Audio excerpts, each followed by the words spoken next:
So it's about all midday when you all sort of reconvene, and a slight mist starts to fall across the land, and it's a lovely, bright, beautiful day. The sun is up in the sky with relatively nice, thick clouds. Nothing too dense. You don't suppose any sort of weather is brewing or anything, but there is a sort of mist settling over everything, which doesn't usually happen in the afternoon. Usually happens in the mornings, but just roll with it.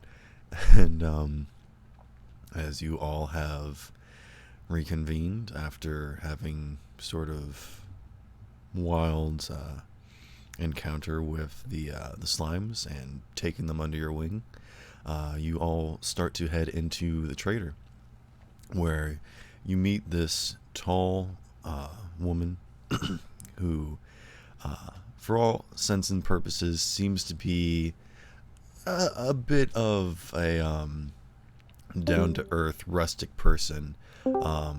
Not totally Amazonian, but sort of very much not what would consider to be normal lady folk, I suppose, for upper classes or whatever. She's very much down to getting things done with her hands. And as you all met her, and she welcomes you into her sort of abode where she makes work, her husband walked in, or she introduced her husband to you, who is a very also tall individual with seems to be a sort of skin condition, or perhaps an accident that has left him marred across his face. His hands seem to be. Aha! Oh, hello.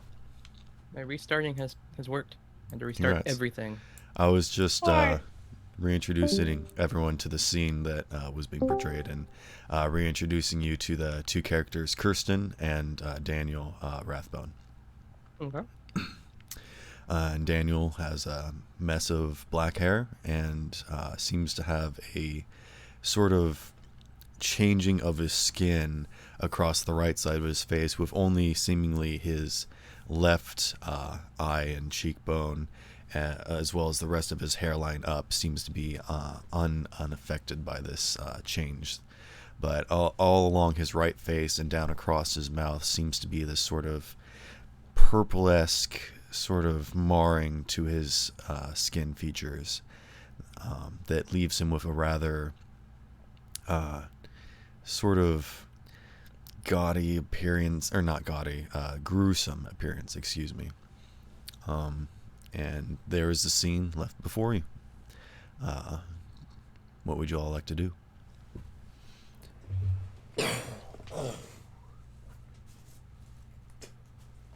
We're picking back up as if you had all just walked into this place, and you have had your introductions. You have introduced yourselves, and the two figures before you are Kirsten and Daniel Rathbone, respectively.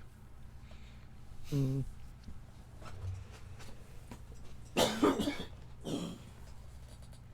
Are we missing Jin? The interesting thing is that as you all entered, you remember him being there and even discussing, talking to them.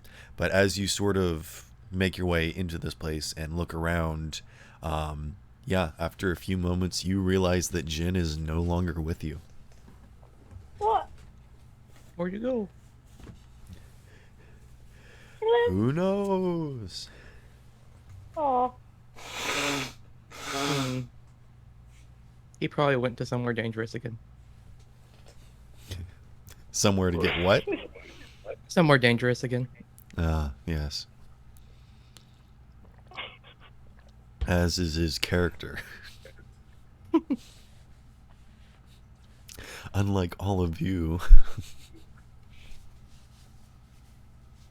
Hmm. So we came here for money. Do you have money? She give us says, money. I mean, we're willing to negotiate prices for just about anything if you're willing to bring in sort of any sort of. This was discussed last time. Is that Oh yeah, the pelts and stuff. That's right? right. If you, yeah, you can bring in sort of animals. You'll make pelts out of them. Also, pull apart any sort of possibly useful crafting materials for items and weapons and whatnot. As well as she does have those things on sale currently if you want to look around items and materials as well as crafted things. To your left, all along the wall, seems to be just a whole bunch of pelts and furs and whatnot. Immediately to your right, there seems to be sort of very simple shelving that just kind of has like little things spread out across it. You do see like some spears and some swords, and like there are some weapons in here, but it almost seems to be like a trinket shop more than anything. Hmm. Are you talking, Draco? No. Oh, okay. Just wanted to make sure that we didn't have an issue. That's all. Oh, no, you're fine. Yep.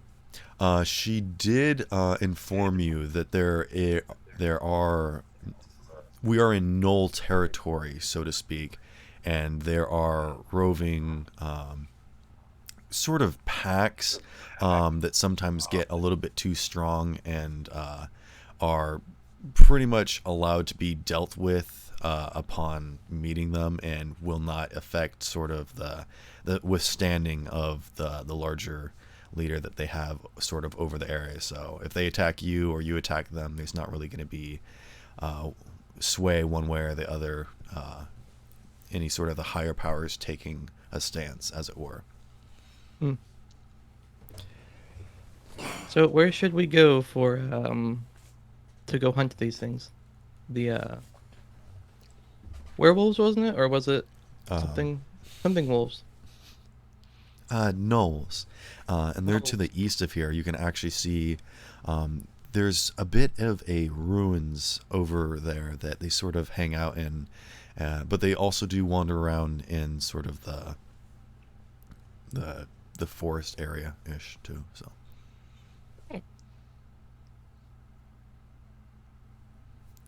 you can see them around. They're not too bright. They don't not really the ambush type. They just sort of wander around aimlessly. And as she's sort of still discussing things with you, you see Daniel walk over, and he starts working on some of the wires pulling the pelts taut. And you can see that his hands are quite weathered. And I think probably Mufu would understand that working with skins like this requires a lot of dexterous with just like pulling ropes and dealing with chemicals and such, and you can sort of tell that this is sort of his forte, at least helping her out, is dealing with a lot of these animal skins. Hmm.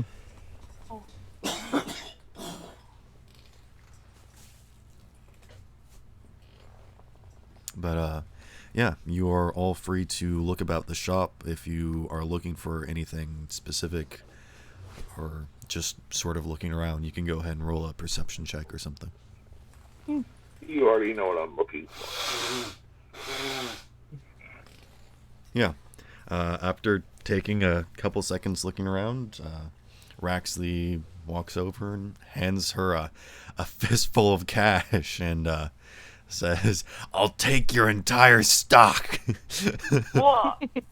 And you actually see Gorsythe sort of land on the ground next to you, and you realize that he was also sort of unobtrusive until this moment, and he starts looking around, and he hops up on shelves and flying up to racks and grabbing bones here and there, and when he makes his rounds and comes back, he plants himself back on the floor, and he's a lot denser this time. When he lands, he actually sort of makes a loud thud that knocks Daniel clear from what he was working on, looks around sort of concerned, as it's almost as if the weight of an entire person has landed after jumping off a ship. He is much bigger now, and Uh-oh. he's sort of about he's about 8 feet long now, sort of crocodile size ish, and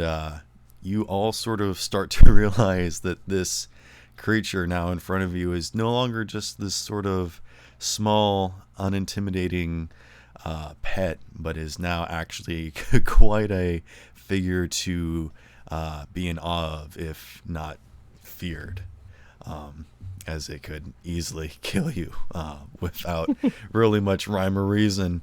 And it sort of just kind of walks around, and it's just sort of imposing, to say the least. And Kirsten is awe-inspired. She's like, wow, now that's something you don't see every day. Very interesting creature. Yes, quite. As he has 3 jellies on his shoulder. I like my jellies. Don't judge me for my jelly. I can't imagine where my jelly is.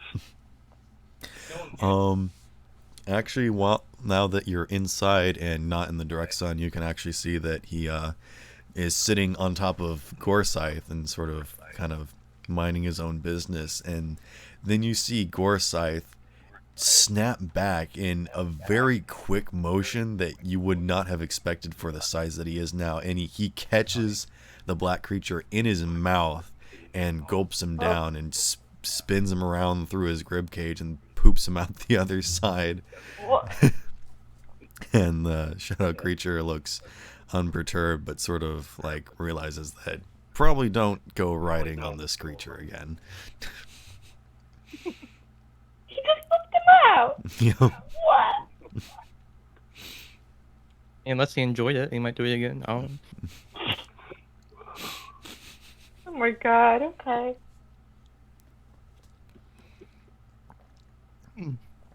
the purple one shivers closer to your neck, Proto. I pat it on the head a little bit. Mm. Slam. Yeah, the black one actually starts zipping around, and at first Kirsten is like really scared that it's going to start running into things, but it actually starts like passing through things and just sort of jumping around. And you see it like disappear into certain shadows and reappear in others, and it's just sort of like exploring and looking around. And you realize that this one's probably the youngest, as it seems to be just a kid in a candy store jumping around looking at stuff. Look at him. Look at him go. The green one's still outside. It didn't want to come in. It wanted to stay in the sun, just kind of bake. Oh. Which is a good thing too, because Kirsten probably would not have appreciated that thing near her furs. Okay. You do notice that it sort of leaves like a kind of gross slime trail wherever it splats down, so probably don't bring that one into the house. I'd do it. You Go also anyway. think it's not a good idea to set down the magma one as well. Inside go this where he log wants. cabin.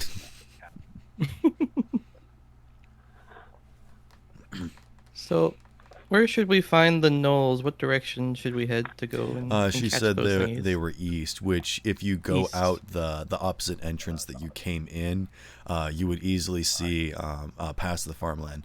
There are like several sort of ruins, sort of kind of in an area. You could see them as you made your way here. They weren't that noticeable or impressive, but now that you know that that's sort of Knoll territory, you get the sense that that's probably a good place to go. Okay. Well, would you all like to go to the east then? Should we head there? Sure. As you're all sort of discussing, you hear the door open behind you, and a familiar face comes in. He says, "Whoa, that thing's much bigger than last time." And you see it's David standing in the door, and he asks you, "Hey, have you all seen Jin? I wanted to talk to him real quick." He vanished. What do you He's no mean he longer vanished? here. He He vanished. just went poof and he's gone. He's gone. Does he go poof often? Like when do you think he'll be back? He does all sorts of strange things. It's probably common. Uh-huh. Okay. Well, whoa. And he like steps past you over towards one of the shelves, and he said, "Oh my goodness." He's like, "Can I touch it?" And Kirsten gives him a nod, and he picks up this sort of weirdly shaped weapon, and he says, "Oh my goodness, this is a Dathomirian bow." And he holds it aloft in the light, and it's this bow that seems to be simply it's a very simple but sleek design. And it seems to shimmer, so you realize that it's not wood. It seems to be made of sort of a metallic material that you're not sure what it is. But other things of note is that it looks quite rigid, which is probably not good construction for a bow. And it also does not have a string. And he's like, "Oh my good, can I try it out?" And she's like, "All right, just be careful." And you see him hold it in one hand as he takes position, and he raises his fingers to draw the bow, and a shimmering purple light appears where the string would be, and he wraps his finger around it, and as he draws it back, you see this other shimmer of light appear as an energy arrow forms, and he's just like so in awe of this thing. He's like, "Oh my gosh, this thing is so cool." And he's just Damn. like, "Oh wow." And he sets it back, and he's like, "Oh my god, how much?" Like I know I don't need one, but like it's just so cool. How much? She's like, I've got a couple of those, like 30 gold for you." He's like, "Yeah, that's kind of a lot at the moment. Yeah, I don't really need one because I already got like a really nice bow. One that also changes from like a bow to a long bow. So probably wouldn't use this one, but this one's just really cool. Plus, you don't need ammo for it because it just works, which is really cool. Speaking of which, do you have any efficient quivers?" And she takes them over to the back, and they start looking for efficient quiver for him to purchase.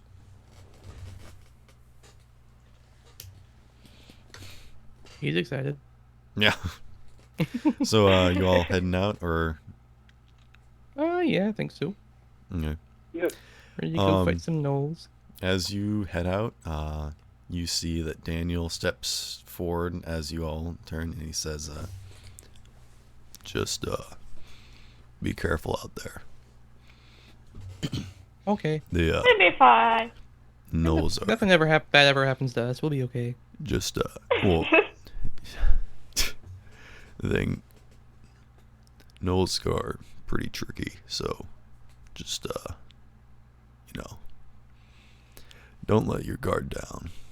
And his voice seems to be sort of strained, as if it's very difficult to speak through the mask that's sort of covering his face, and it's just sort of kind of, you're not really sure how he's sort of managing to move his lips, as they seem to be fused shut, but you can almost seem to tell that there is sort of like somewhat what remains of a mouth behind the sort of skin that's fused over his face.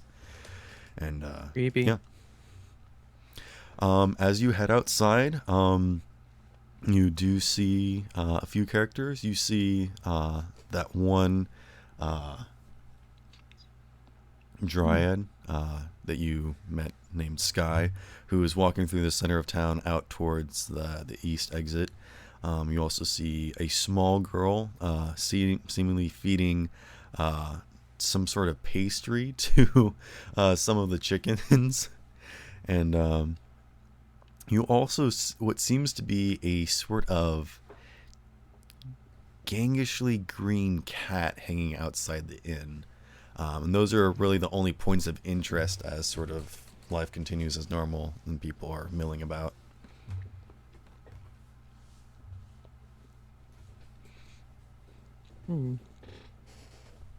Keep on heading east, I guess. Mm-hmm. As you make your way past the inn, the cat sort of sits up, and you no longer see that the large dog that was sort of seemingly sort of sitting outside the inn, not necessarily guarding it, but sort of to seemingly watch there as the other dogs were hanging out, is no longer there, and also the other three pups are no longer there as well, as just this sort of zombie cat is sitting out in front of the inn. And yeah, as Sky is walking out, you can see that he's holding like a basket and he's taking gardening tools out towards the east exit. You guys are basically following Sky out the east exit. Yeah, I think so. Okay. As you make your way outside, you do see that Sky is heading over towards the fields, and he's sort of picking up plants here and there and basically tending to the garden.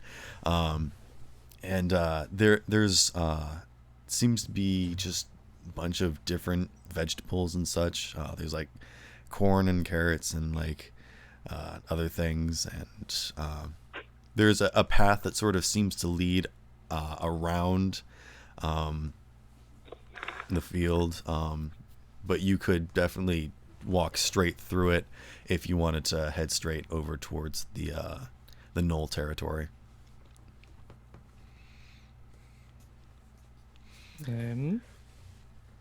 He actually notices you as he's working. He's like, "Oh, hey guys, what's going on?" We're gonna go make money. We want an adventure. Cool.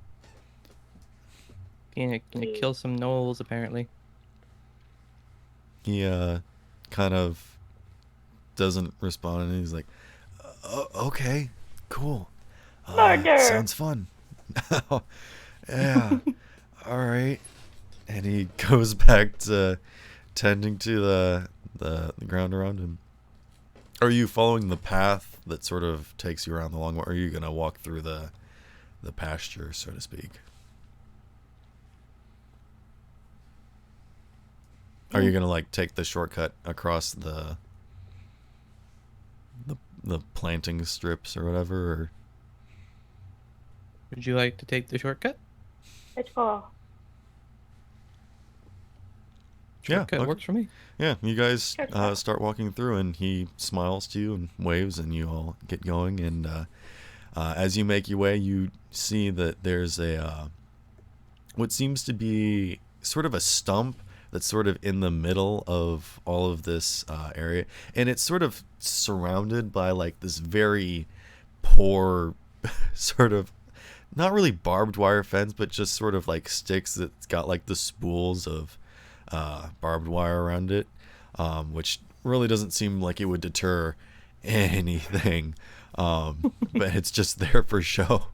And in the middle of this area is a stump which seems to have it's got like a hoe and like a shovel leaned up against it, as well as some like other things. And as you get closer, you see this pile of what you assume to be sort of just random stuff start to stand up and take shape, and you realize that as you look at its overalls and seamed together bits of cloth and the hay sticking out of spots, you realize that this is an animated scarecrow that looks at all of you as you approach and sort of starts dragging the hoe behind it as it walks over in your direction. Oh, Oh, jeez. I'm gonna look at it and just kind of start going towards it. It raises the the hoe up at you, and it's gonna make an attack roll on you. Oh, no! okay. Oh, I just want to see how it works. Oh my gosh! Does a 16 hit your AC? where to go? Barely. Okay. I'll Oh. say that it like slices at you, but it's very telegraphic with its motions. Honestly, it seems to be sort of puppeteering, as if the hoe itself is the thing being magically animated, and the scarecrow is just sort of attached to it, as it sort of gets trailed along behind it as this hoe sweeps at you. And actually, behind you, you hear Sky call it, "Whoa, whoa, Sam, it's okay, these guys are with us." And then he like turns and looks, and as you look back, you see that the gelatinous cube has like picked up several plants as it's flopped through this field. Oh, It's picked up like a bunch of beets and carrots and like other things, and they're slowly dissolving in it, and it like has no clue. that's why I love Really her. get that thing a shoe.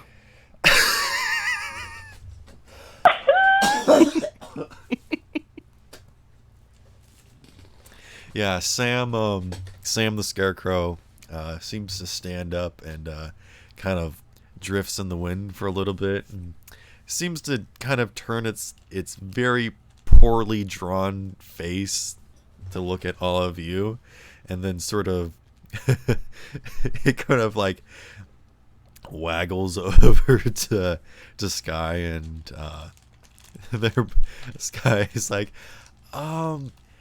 I hate to be a bother, but do you think you could take that thing around so it doesn't pull up any more of the plants, please? If you Yeah, tell me I'm how the scarecrow sorry. works. Oh, Sam? That. I don't know who enchanted him. I mean, probably ask someone else. Sorry, that's not really my forte. I thought it was Brian, but apparently Brian didn't do it. And actually, as you're walking, you see walking along the path is Jeremiah, and he's got a big group of. Jeremiah is the very large skeleton, wearing the silly hat, boots, and gloves, and he's got a pile of wood in his arms that apparently he's taking to go chop, and he's walking along the path, and he sort of waves to Sam, and Sam actually waves. He doesn't like take his hand away, but he like lifts his arm up and flops it up and down. Aww. Oh no. He's like, yeah. So I remember that Jeremiah's been around since forever. Like, honestly, I don't remember. I think Jeremiah's been around even before Abaddon. So he might know something about Sam. But I mean, it's kind of hard to talk to him because he's, he doesn't have a voice. He like leans in and whispers. And Well, that's sad. Sky turns to, he's like, he puts a hand in front of his mouth when he whispers that, and then he looks over to Jeremiah, who's just standing, and he's just staring right at him. He's like, though he can still hear, though, which is kind of annoying. Why is his hearing annoying? Jeremiah just shakes his head at all of you and keeps walking to town. But why is his hearing annoying? I must know these things. Oh no, I was just saying that, he can't really talk, but he can still hear you talking about him. That's all I meant. What? Why is that annoying? Do you not want him to hear you talking about him? No, I literally no. just meant that because I was talking about him. Yes? He looks to Mufu and Raxley like, like, what's wrong with this guy? He just doesn't know things. Is it because you were saying negative things about him? What? No, I wasn't. And then like Sam like takes his hoe and starts hitting it against the ground. He's like, "No, wait, Sam, I'm not. Those ones aren't ready." And he runs over and he like tries to stop him from like hacking away at the plants he was working on. This is chaos. I think we should go around so the slime doesn't eat the stuff. All right, yeah, you Okay. guys go around, and actually, as you make your way over towards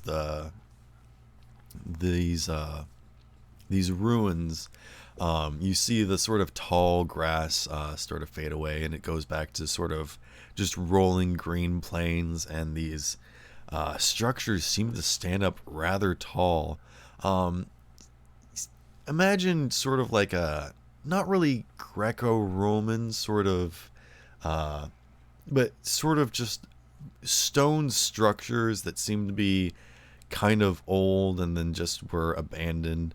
It doesn't seem to be have any sort of real necessarily historic importance. There doesn't seem to be any sort of like specific buildings or whatever. It just sort of seems to be just probably was a town at one point or something. Just a bunch of stone walls and archways and pillars here and there, but nothing really indicating anything of importance. There's no like runes or any sort of writings on anything, as far as you can tell. There is sort of algae and moss sort of growing. You actually do see like there are trees growing in it. It's quite old, and nature has very much retaken this area, not by force, but just sort of over the years of disuse, as it were. And off in the distance, you do see Abaddon is sort of making his rounds, and he notices you and raises one appendage and sort of wiggles it a little bit as he notices you. Hello! I wave back at him. You want to what? I want to wave back. All right, yeah. He notices you wave, and he actually does this Kind thing of where watch Mufu and then do it too. he turns to you and positions himself and actually does a bit of a bow, and then turns back to what he was doing and keeps roaming the hills. Oh, he's so cool. Okay.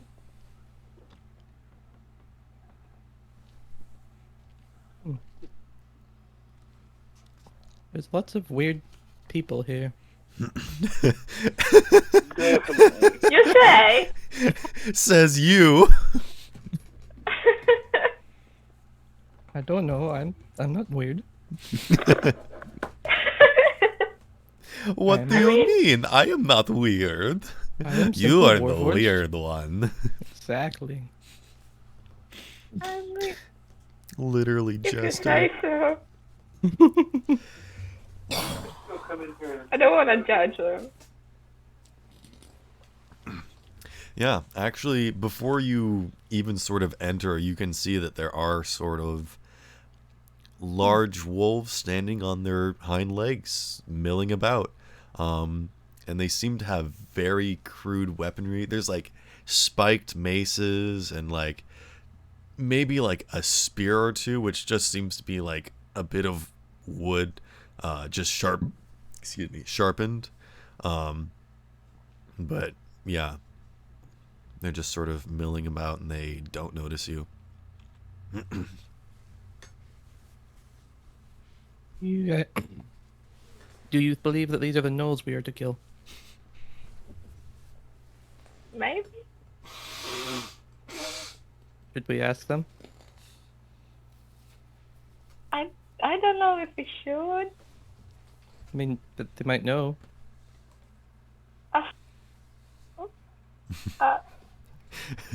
You walk up to them. Are you the people we're supposed to kill? I mean, if no one's gonna stop me, I might have to. All right. I love her. Okay. Do you think that are these the gnolls? Do you believe that these are the ones? Right. They may be. That means that it might be. You actually see Gorsaif has perched himself on top of one of the pillars and has sort of taken a vantage point and stealthily positioned himself, almost like a gargoyle now, just sort of looking down at everything. Hmm.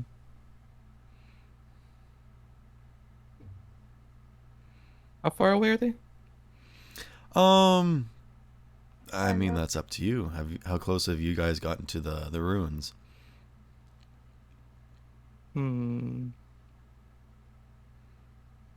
don't know. Everyone make a perception check. Okay.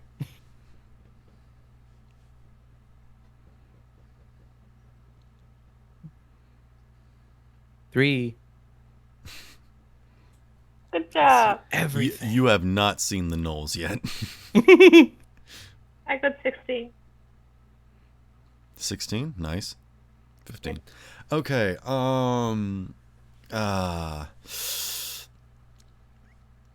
You do sort of notice that there are sort of markings and scrapings, possibly of maybe a battle, or just them sort of bringing in like a wild boar that they found or something. But there is a little bit of like blood stain. It doesn't seem to be fresh.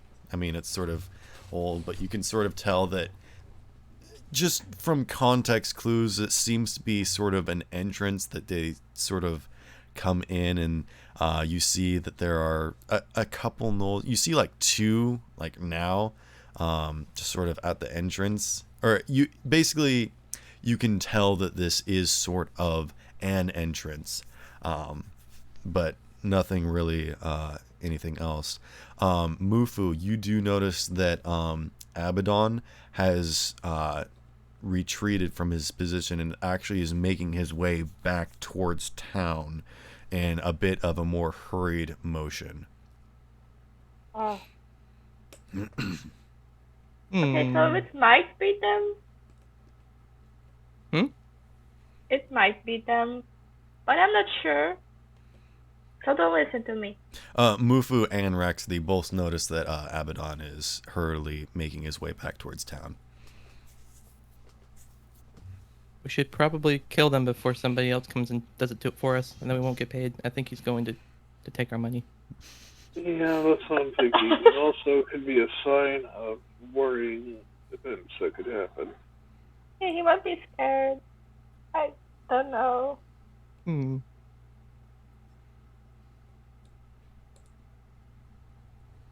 What do you think we should do? Should we go attack them? I don't know. Rexy, do you know? You're the smart one here. You're the smart one. I am a smart one. I'm sorry, Proto, but you don't know a lot of stuff. I'm not trying to be mean, I'm just saying. Well, tell me. I would like to learn. Abaddon is heading back to town. That's very worrying to me. So do we kill?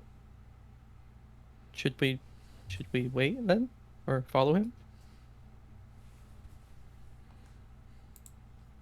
What do you think? Oh my gosh. Sorry. I I'm jump sorry. scared myself. I brought up a tab on Chrome and then I minimized it, and I came back to the Discord screen and all I saw was the owl and it jump scared me. I'm sorry. But it's cute, it's not scary. No, I just wasn't expecting a face to be there. I'm sorry.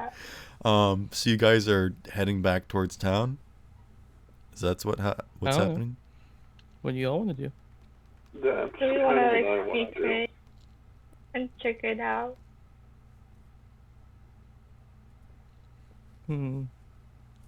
If you think that his actions are concerning, maybe we should go follow him. I mean, I don't think he will explain anything. Someone else might. And actually, from this position, But do we want to go?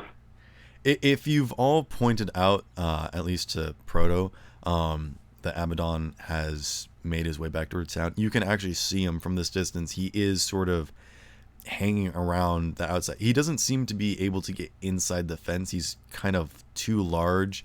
Not large enough to necessarily step over the houses per se, but there's definitely not enough space inside for him to be in. So he's sort of skittering around the edge, sort of nervously, not sure what he can do, but you can see that he's acting very nervously for a large spider. Hashtag tall problems.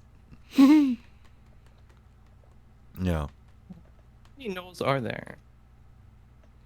Currently you can see two from this position, but there are a lot of there are a lot of obstructions that you can tell that possibly other gnolls could be around corners or such. You can only see two at this point. And they actually do sort of look over and notice you at this point, but don't really make any sort of reaction. They don't seem aggressive. I don't know what to do.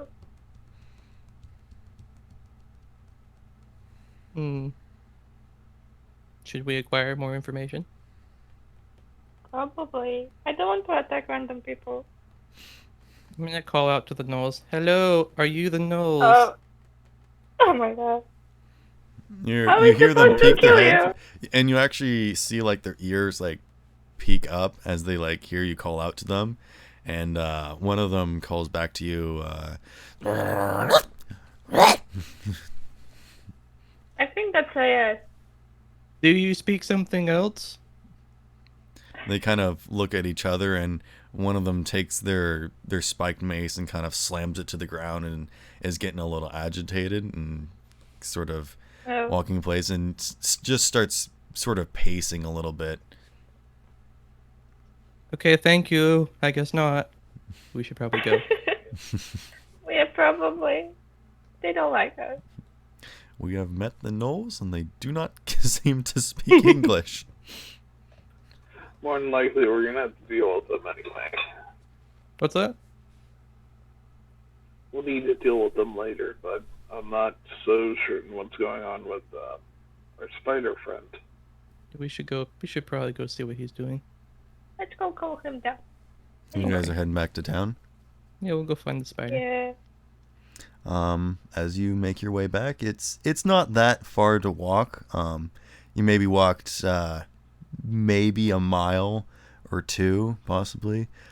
Just sort of because you have to go around the field a little bit. But when you get back, you see that Sam is collapsed over on the stump again, and Sky is not in your view anymore. All right, at least he's not outside. As you make your way back inside, you notice that there are not as many people sort of walking around. You do sort of see that the animals are still sort of penned up or just sort of in their areas, but there isn't a whole lot of commotion as much as there was before.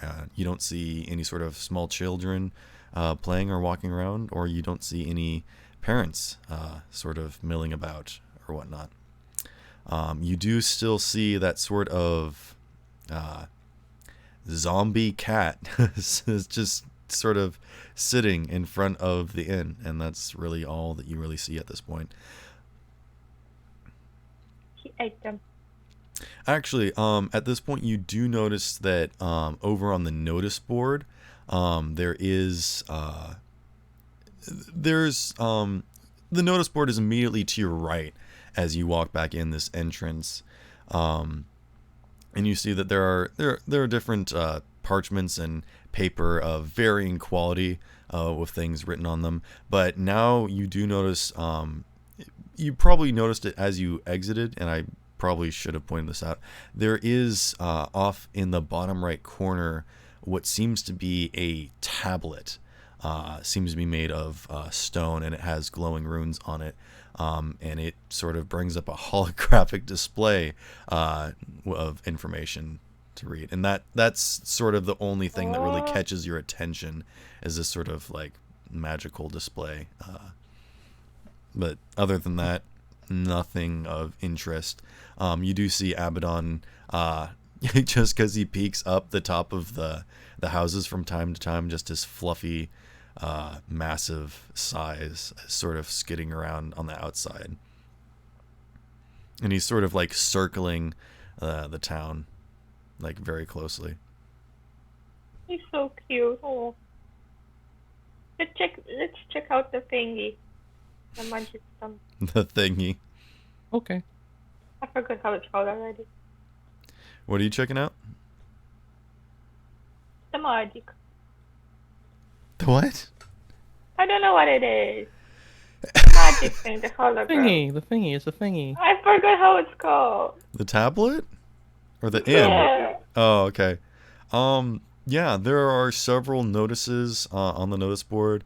A few of them seem to be marked by Kirsten, asking for people to make, like, to basically, not really bounties, but like go out and fight these certain monsters for her so she can fulfill orders and whatnot.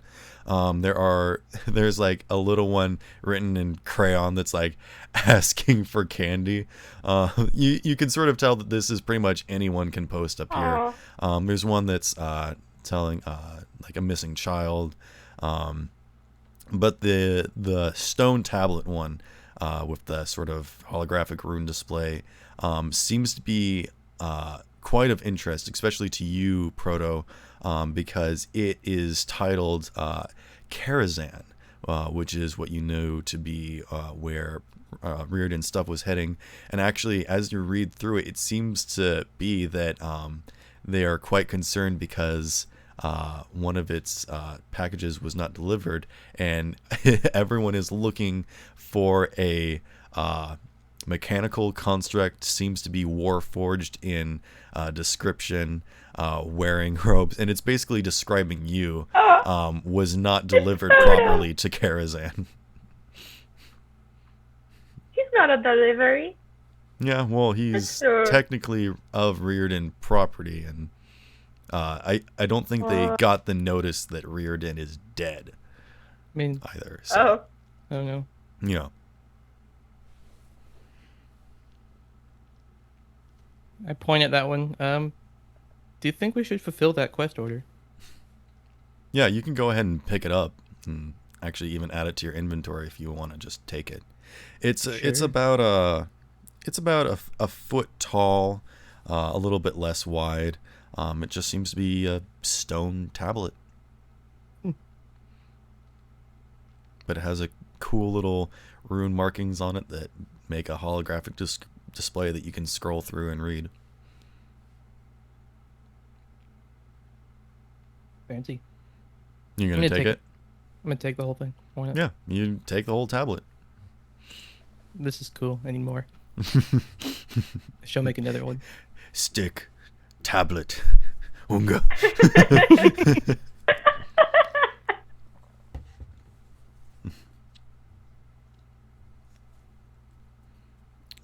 What else are you guys doing? Where's the spider? It's skidding around the outside, and actually, as you sort of turn around, you can see that he's like trying to peek his head through the entrance that you just came through, and he's sort of chittering nervously and looking around. I'm gonna go up to him. Oh. It's like a cat peeking its head through a mouse hole. And he's just Are you okay, Mr. Spider? he just sort of chitters nervously. Look over to the others. Do you speak spider? No. Oh. No. Okay. Not unless it's dead. Should we kill it? No. What? Oh, okay. Okay. Actually, as you say that, he sort of like reaches one sort of pod foot in and gives you a big old flick. Trying to You find solutions deserve here. that. Just finding Why would solutions you here. kill it? Hold So on, we can hold talk on. Do it. Does 20 hit your AC? Oh my fuck, yes. Oh my god. Yes, I just kills I him. said unless it was dead, meaning that I could communicate with them, not I'm gonna Okay, yeah, you only take 8 points of bludgeoning damage, Only 8 and you points. are knocked back several feet towards the inn. That wasn't very nice, Mr. Spider. You actually land on the cat, and you hear a Bruno! I didn't Oh do my anything. god. and Rax, that you see a small soul fly up. You killed it! No! It's dead! Didn't do it. It wasn't me. I'd imagine Gorsyth's rather angry. What the fuck? Yeah, Gorsyth, easily. He basically knows that you're not gonna go ahead and retrieve it, so he goes ahead and swoops in, basically taking the hint, and goes ahead and gobbles it up. And he says, "Seems as though we aren't the only necromancers here." As he sort of sniffs under Proto's form as he gets up, and there's the zombie cat there. Didn't do it. Shut up. Wasn't me. It was the spider. You can sort of tell from the form of this cat that it's been dead for a long time. And Yeah, but he killed it again. it was missing like a front paw, and it looked like it wasn't able to walk properly, and it basically put it out of its misery is what I'm trying to say. It probably was not enjoying still being stuck in that sort of decrepit form that it was in. Who did it to him? What's happening in this fight? Also, something else of I don't interest like it is that either. the inn door is actually like completely closed. Usually it sort of just swings closed, but now it seems to be very firmly closed, as if it was probably locked. You did notice, because you have been inside, that the sort of only closing mechanism of it is a latch that sort of holds it in place. Otherwise, it just kind of swings open and close. And Very interesting.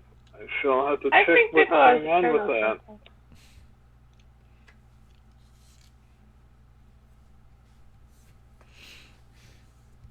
so, what are you all doing? Should we hide the I'm cat? checking the inn. Yeah, you check the door, and sure enough, it's locked.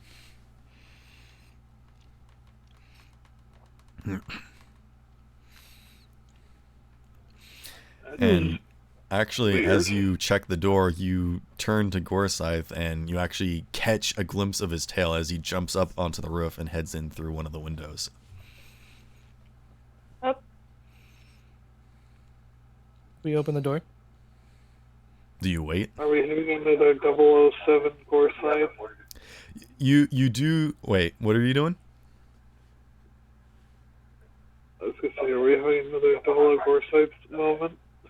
You're gonna wait for him, is what you're saying? We're kind of breaking Yes. up. Okay. You do sort of hear from inside there is a bit of commotion, which is a little concerning. And as you wait for a couple moments, you do hear some sort of banging and clashing a little bit, and then you hear some quite padded footsteps and then you hear the door unlock and the door swings open, and he's still sort of in his stealth form, and you realize, kind of to surprise, that he hasn't been noticed as other things are taking place in the tavern, or the inn, excuse me.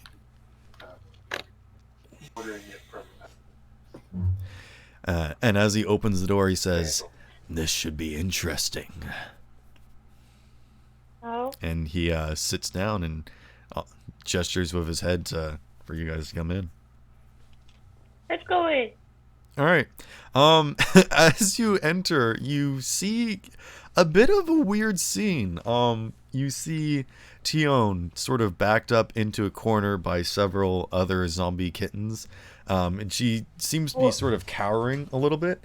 You also see Ephraim on the floor with a large spectral tiger with a paw on top of his chest.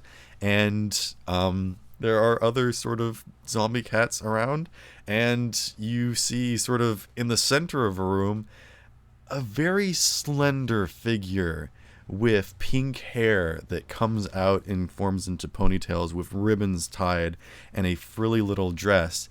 And as she sort of hears you come in, she turns and smiles and winks at you, waving a little magic wand. She says, "Oh, hello! How are you?" Hi. Hello. And the tiger sort of growls and actually stops growling when he notices that you all have entered. He's like, so what are you guys doing?" And she just sort of smiles at you, sort of ignoring the situation that's around her. Nothing is Oh, interesting where are as my you. manners? I'm so sorry.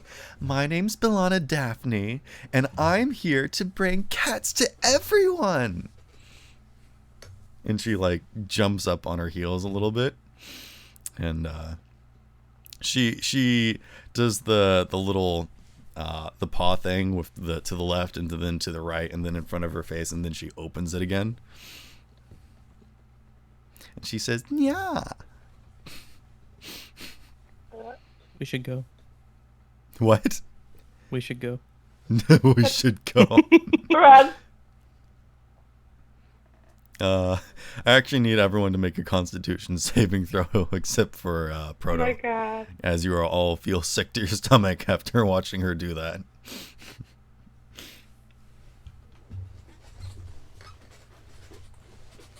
Five. Sure.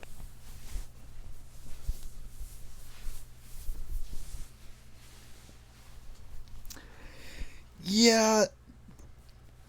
16. So Mufu, you sort of like cats, and you sort of like being, but what she's doing just seems very wrong and just not okay. It's kind of messing with your whole vibe, and you feel really sick. And actually, I think you feel a little bit more of an anger than you do sort of sick. But you realize that this person is just very much not cool.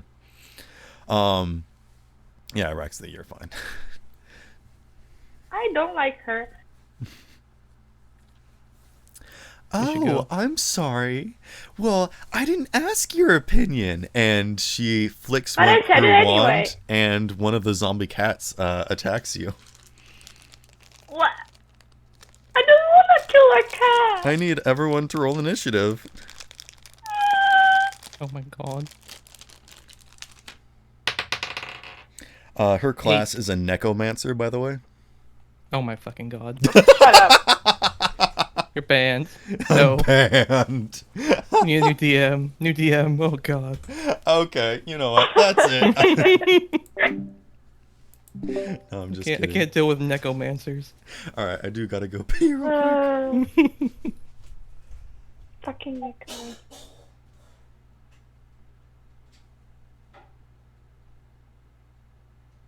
Can you kill her? I don't want her here. I'm fine with this.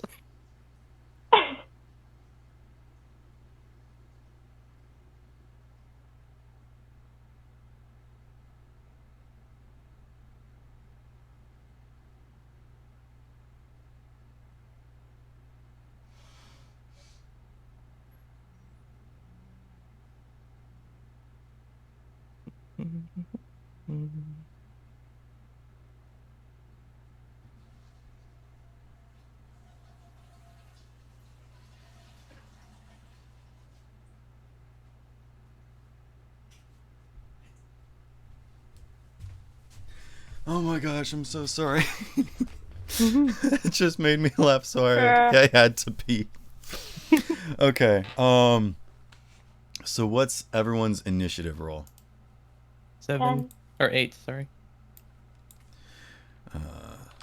7. What did Mufu get? 8? 10. Oh, 10. Nice. And Draco got 15. Looks 5. like 5. Yeah. Answer. Right. You're gonna kill us. Kill it.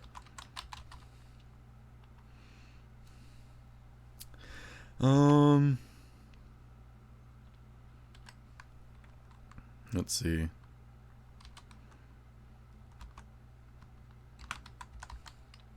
Also, did you catch her name? Yes, Bella- but now my brain Bellana. forgot. Belana Daphne. Belle Delphine. Oh my god. This is even worse. How is it even worse now? How is it even worse?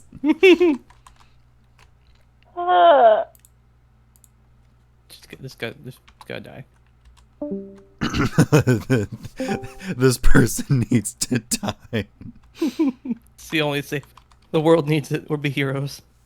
All right. And so here's something interesting. As this zombie cat flies towards Mufu's face, Gorsythe appears out of nowhere and slams down on this cat, absolutely just crushing it to the floor with a giant clawed hand. Oh my goodness. Yeah, that cat's dead. It just like absolutely My crushes hero. it. Yep. Hi, Mom. Hi, friends. Bye.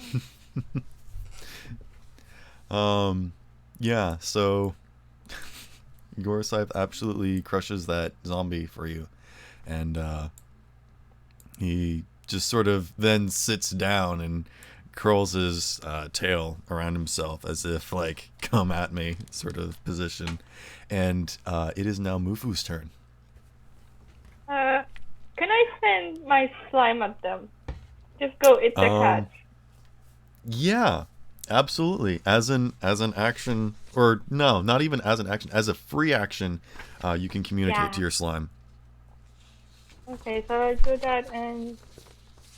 So what are you doing? Like, go get him. Yeah, he's my little Pokemon. All right. You you point a finger forward and step aside as the giant gelatinous cube slumps forward, and as it walks forward, it just walks straight forward, not really even at the girl or whatever, but just into the room. And it you see like three cat, actually it like one cat like jumps to it, like lands in it, gets stuck, gets pulled in, and then just like completely crushed as it keeps rolling. And it rolls over another one, and another one tries to move out of the way but also gets sucked in. So it got three cats in its embrace now, and it is going to... Oh, what's its engulfing attack? Where is it?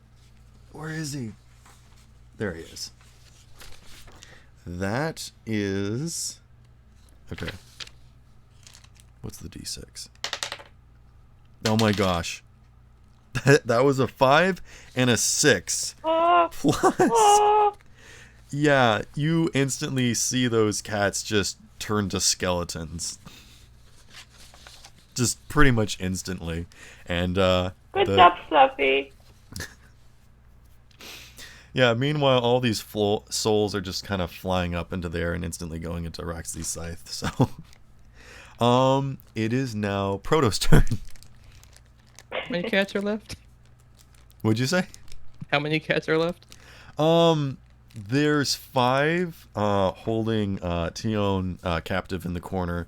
There's about 3 other cats sort of around Daphne, and there's the one spectral tiger on top of Ephraim's chest. Also, Mufu didn't do anything on her turn, but I assume she elected not to, just to let her green slime go. Yeah. Alright, that's fine. Well,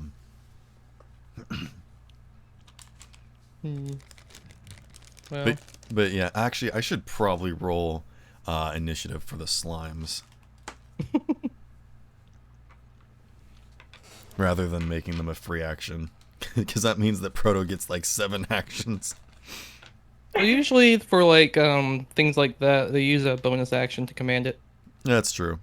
and then it's like the creature gets a bonus action unless if you do not use one, Right. then they only do the dodge action. I think next time I'll go ahead and roll them initiative, but they're not actively doing anything at the moment. They're just sort of chilling with you. So I think, Okay. at least for the moment, they're not actively trying to do anything. So Oh, they usually go after the person who they are like bonded with too, like immediately after them, just for. If well, wanna you save time. That's how it haven't usually taken works, any but- actions or anything, and so they're just sort of chilling. They're also monsters, so they kind of got the neutral alignment and don't really do anything unless provoked. So. That's what I mean, like bonus action or dodge action if I don't do anything. Yep. Okay. I'm just gonna do my classic and chaos bolt the lady. Ooh, what are you chaos bolting? Lady, the All right. necromancer. Roll it. Ugh. I need to roll my spell attack. Ah, oh shit. Oh, roll my dice off my freaking. 13 to hit. That does not. God. What? You No. you step forward and say, "All right, everyone, I've got this." And then you do like the Kamehameha and shoot it, and it just goes wild and hits one of the beams and like sparks up into the rafters and just sort of disappears. Don't worry about it. That was the Don't worry plan. about that one. You gonna do anything else? No. Okay. The other slimes just sort of sit on your shoulder, and, like you could feel them like turn to look at you, but don't say anything because There's a practice shot. There's a practice shot. I wanted to give him a chance. Mm-hmm. And it is Belle's turn, and what she's going to do is she's going to wave her wand at Raxthy. Does a 19 hit your AC? Yes. All right, I need you to make a wisdom saving throw. Oh no. 24. Oh my gosh. All right, Okay. cool. Yeah, you get hit by this beam of light that she shoots out of her wand that's got like a little bow and cat ears on it, and she takes a stance. Oh. She kicks her leg up as she points it at you, and you feel this energy course over your skin, and it does not coincide with you, and you actually start to feel like you're repelling it, and then you feel fine. Mufu and Proto, however, you notice that several things happen as cat ears and a tail pop out and just appear on Raxley. She's like, He's really "Oh, gonna die. oh, beans, that usually works. I've never seen a half transformation, but it looks good on you." I love this so much. Oh my god. And it is going now to die. Draco's turn. Fuck her up. Whose turn? Your turn. I am She- gonna cast Shadow Blade. Okay. What? What does that do? That's a new spell. Oh, what does that do? Does it make a blade or does it do a thing? You weave together threads of shadow to create a sort of solidified gloom in your hand. The magic sword lasts until the spell ends. Yeah, so it just makes a weapon. To her. As a bonus action. Yep, so you now have this weapon in your hand. And actually, as you do, you you see a bouncing figure out of the corner of your eye as you cast this, and you see on top of Gorsife's head again, despite not learning his lesson, and then you see the shadow form jump into your hand, and the sword actually grows a little bit bigger than you thought it was going to. Oh. Oh god. So instead of like having a short sword, you've actually got like a full scimitar thing going on now. So it has 2d8 psychic damage if I hit. Yeah, it's almost like it might have 3d8 now. But who knows? That's what I thought. Yeah. So what are you doing as your bonus action? Or that was your bonus action. So what are you doing as your action? I am taking my revenge. So you're gonna step forward and attack Belle? Bellana? Quick question: are we in dim light? Yes, you are absolutely in dim light because the only thing in here is sort of candles here and there. You're absolutely in dim light. I get advantage. All right. Does a 16 Ah. hit her? Yes, it does. Let's Do you go! want? Wait. Roll again. You could get a crit. No, that one. I got an 11 and a 16. Oh, okay. Yep. You go ahead and hit her. Roll damage. Roll 3d8, my man.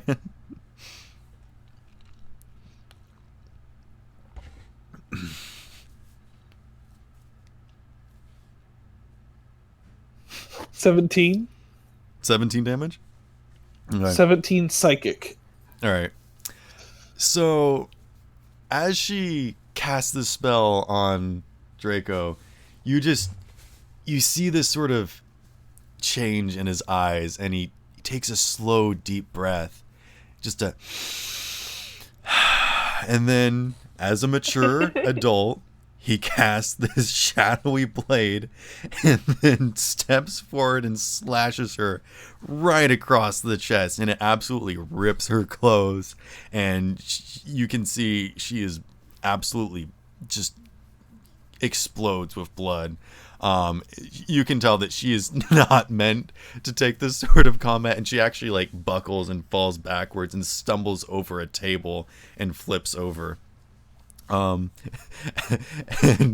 as she like looks up at him in terror, he takes a finger and points to his head and says, "I'm gonna need Nico needs you to cut that shit out right now." Oh my god, please just kill her.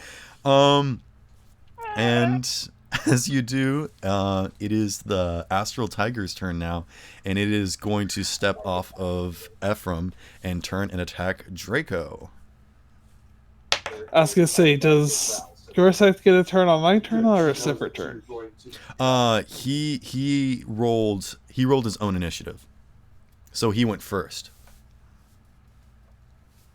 Okay. Yep. Does a 14 hit? Just barely. Okay, yeah, you see the Astral Tiger come and it slashes across your chest. And you manage to step backwards as it sort of barrels towards you. And it just sort of gets you across the chest. And you take 2 slashing damage. That is not very good. Okay. He's just like, okay. And as it lands back down on the ground and turns to face you menacingly, you can see that there are several other cats sort of swarming around you, and they are each going to attack.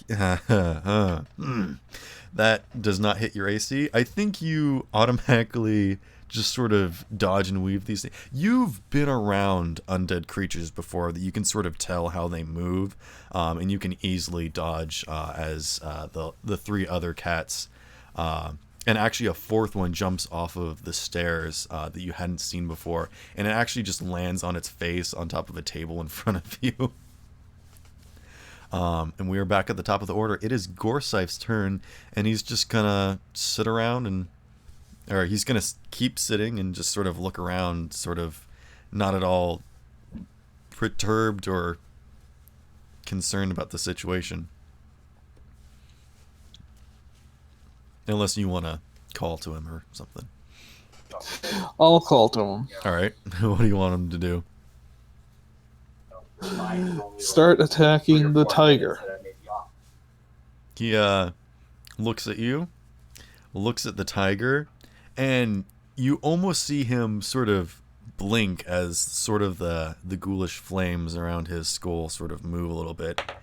And he, oh my goodness, that is actually not very good. He flies over and just sort of zips over the top of it and crashes into the center beam post. And it makes a pretty decent crack in the beam, and you realize that it probably would have done some damage if it had hit the tiger, but the tiger sort of dipped out of the way. It doesn't have any mass, so it can move pretty nimbly. And it is now Mufu's turn.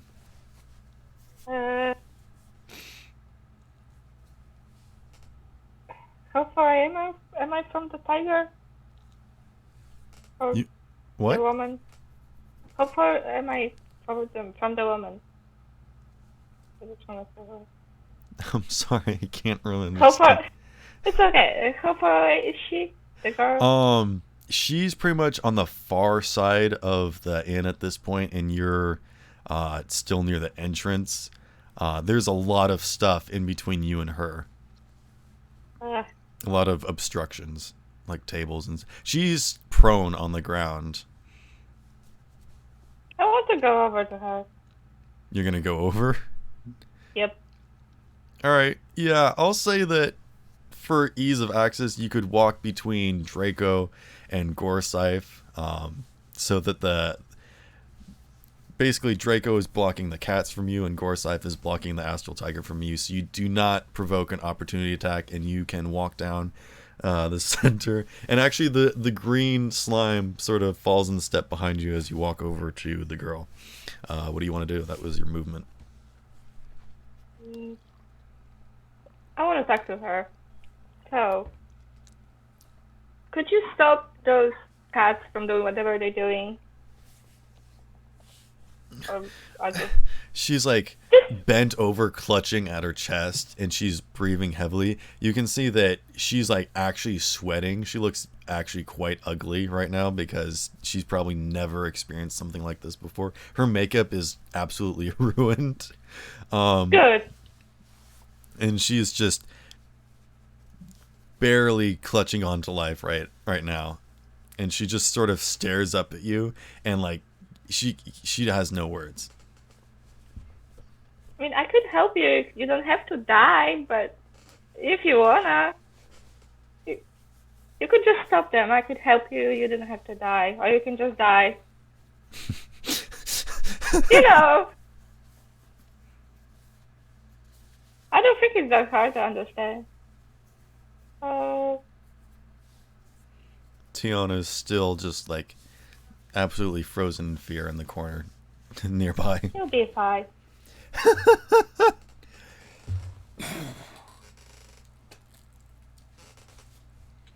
So is that it for your action? I guess so. Okay, yeah. It's now Proto's turn. Okay, give me the layout. In the center of this basically area is Draco now, and he's got a bunch of cats sort of surrounding him. Off to the left, basically implanted in the center beam, or one of the center beams, is Gorsythe, and to the left of that is the astral tiger, who is turned, and it basically having a stare down match with Gorsythe. And all the way on the far side is Mufu standing over Belana, and Teve is in the farthest right corner, surrounded by 5 more cats. Oh, and Ephraim is also on the floor in the middle right-ish. What does this one do again?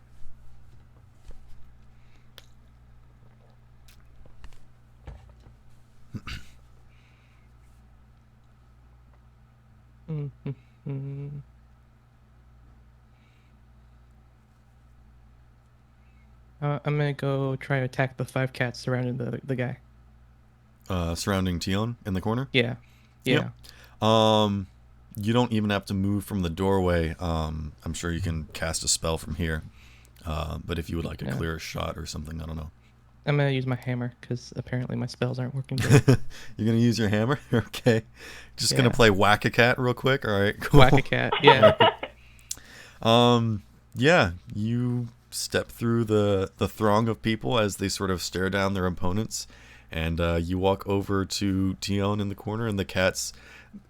Some of them are like acting sort of aggressive towards Tion to like make her not move, but like 3 of them are just sitting down, and they kind of look at you as you walk over and don't make any sort of motion. Okay, hammer 1. Roll it. 4. You rolled a 4? I rolled a 4. You hit it in its tail, and it just like it you're afraid that it's gonna freak out, but it actually doesn't respond, and the tail pops off. Oh my god. Sad. Is that it? Yep. You just missed. I'm not doing good. We're not doing fine. You know what? I'll say that when they see this, the three other slimes on your shoulders jump off and each land on a cat, squishing them. And one of the only other cat there turns towards you, and it's going to go for your face. I need you to make a strength check. God. That's my. Oh my goodness. Oh, like strength saving throw. Yeah. Okay. 4. Oh my gosh, I got a 13. Okay, I think this dice might be. Nope. There's an 18, a 14, a 1, a 9. Nope, it's the dice is fine. It's just my rolls for when it actually counts. Okay. All right, yeah. The one of these cats scratches you across the face for 2 damage. You actually see it like breaks its paw as it tries to just scratch across your metal face. You can tell that it lost more in that attack than you did. And it did like a war paint streak across your face, basically. What, of smudged guts or of its flesh or something? I was thinking claws, but yeah, I guess. You have zombie cat smeared across your face now. Great. All right. It is Belle's turn, and she's going to stand up and step back from Mufu, just sort of pressing herself against the wall. As I will stop her. You were Anyway. No, nothing. what? You do get an opportunity attack as she attempts to move away from you. Do you want to slap her? I want to stab her with You an want to arrow. stab her? Yeah, I don't want her alive. Yeah. So Mufu pulls an arrow out of her quiver, twirls it in her hands, and rolls a d20. Okay. She's like, I don't have to kill you. She's just begging for it. It's 16. Yeah, you stab her right in the gut. For 7 points of damage, and you actually start to see the light fading from her eyes, and you are basically holding her up at this point as you stab the arrow into her gut. And Can I take her wand? it is the Astral Tiger's turn, and it's going to try and basically charge straight at Mufu. Bruh. Actually, it provokes an opportunity attack on both Gorsythe and Draco as it does so. Who do you want to go first? I am striking with my blade. All right, roll it.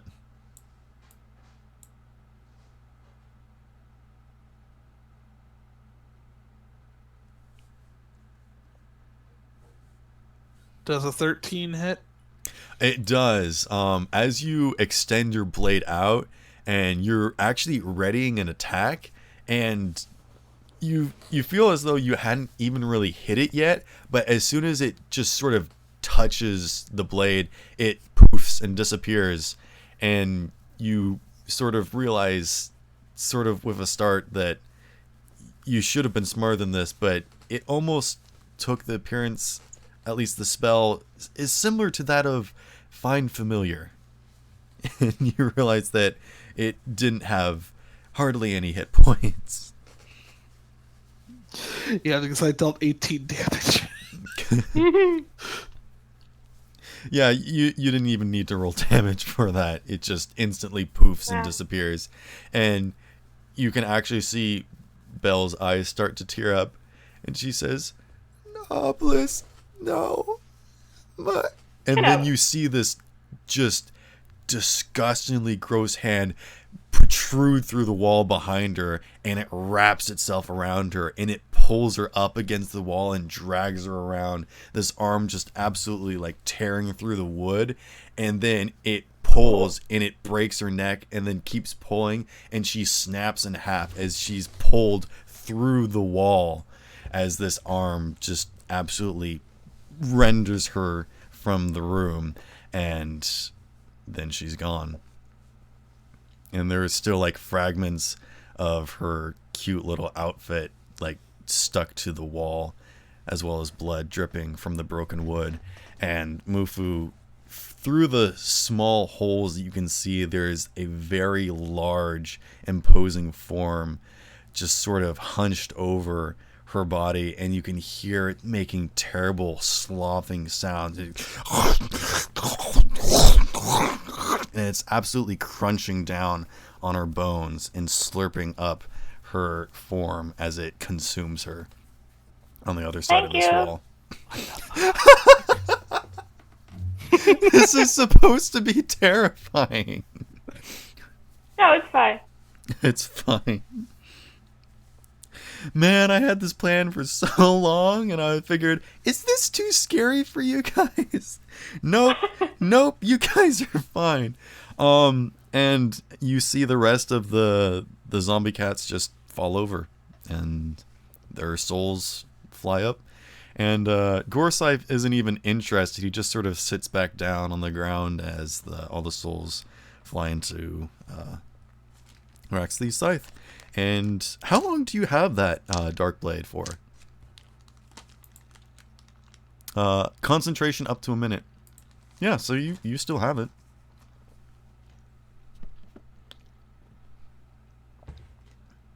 Actually, you can sort of feel that maybe your concentration is steadied a little bit by the help of the slime that you got, the shadow slime. Does he still have the cat ears? He does. Ah. And also at your feet, Mufu, is that small sort of wand that's got a bow and cat ears at one end. And you can actually see at the hilt it does have little tail. I will take it. You pick up the cat wand. Add it to your I inventory. have 2 wands now. You are starting a collection of mysterious wands that you don't know what to do. Yep. One day she's just gonna tie them all together and then swing them at somebody and see Multi-wand. what happens. Yeah. Mythical multi-wand. You just slap the boss and it like turns into a just gross conglomeration of different things and then explodes. Gibbering mouthers. Oh my gosh. That'd be perfect. Forceful I will amalgamation. destroy everything.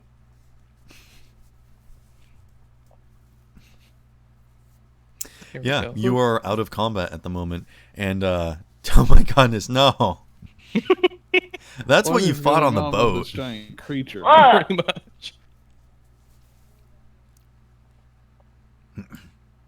Wow. Okay. Yeah, that's what you fought on the boat. We're over that for right now.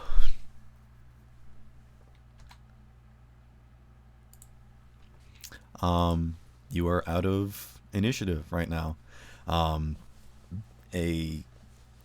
Actually, as you hear this form just absolutely going ham and just devouring the form of Milana Daphne, you can sort of hear Abaddon's sort of skittering around outside, and he seems to be chittering louder. And Tion actually sort of like has to take a couple minutes to catch her breath, but then she sort of says, "What was that? Abaddon seems to be very worried." And I don't know, but it was big, and it ate her. It was We're kind kind of of happy cool. with it. Yeah, we're not unhappy Yeah. with it. It seems to be friendly.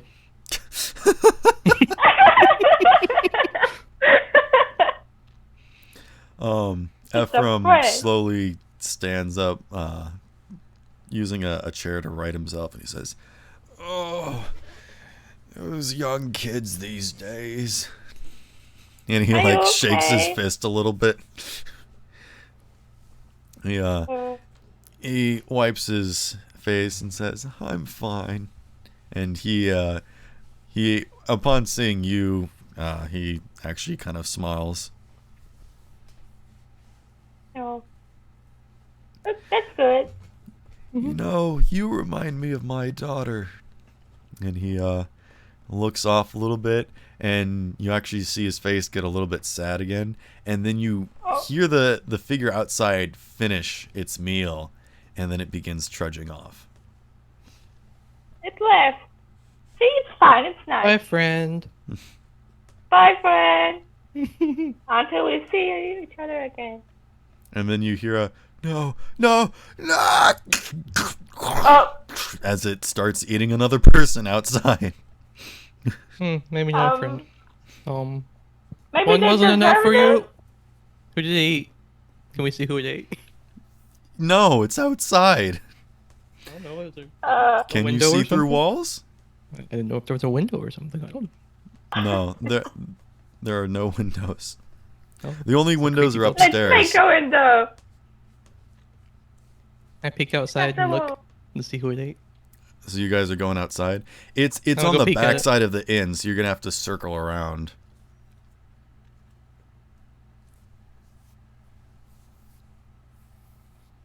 Going out there to look. All right, That's so you right. guys Yep. are all going outside. I think at this point your shadow blade probably does go away. And all I'm holding is the black ooze. Your what? The slime is still in my hand. Yep. Yeah. Actually, you know what? I'll tell you what. You can hold on to it for 8 minutes. The slime? Yep. The shadow form. Actually, as you go outside, you can see it sort of start to shrink a little bit, probably back down to its normal size in the light. But yeah, it's still fine. And as you guys That's fine. circle around to the back side, you see nothing but just a whole bunch of gore on the street, and some weird sort of prints in the ground where a figure walked. But you see no sign of a struggle or anything, as you probably assume that the person was lifted up and just consumed. On the ground, you do see what seems to be sort of large humanoid feet, kind of skeletal in a little bit, and that's really all you see at the moment. There's a bunch of blood splattered across the basically the wall, the backside wall of the inn, and then you can actually see that it's got like handprints and possibly tongue prints where it like was licking up the blood. Ew. Yeah. Should we follow it? You, Looks like we found our monster to hunt. We can get money. you Let's go. don't really see any sort of signs of... Actually, go ahead and roll investigation check, everyone. Mufu, do you want to like investigate the footprints or anything? Because I think you get Yep. advantage on that sort of stuff. I do? Sure. Yeah, because you're ranger. You can track things, I believe. I am cool. Oh, actually, I think you just can tell where things went if there are visible footprints. I got a 19. Okay. You actually want to wait for... I don't think Oh. Mufu needs to roll, but you can see that the... Did you circle around the left side or the right side of the inn? Like clockwise or counterclockwise from the entrance?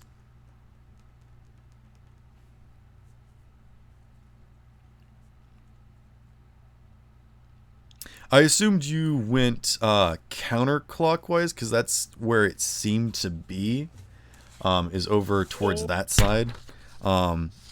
If you're looking at your map, do you need me to post the map again? Sure. Okay. Maps are good. I'll have to take another picture, I think. Actually, no, I probably still have a picture on my phone. Let me just find it real quick.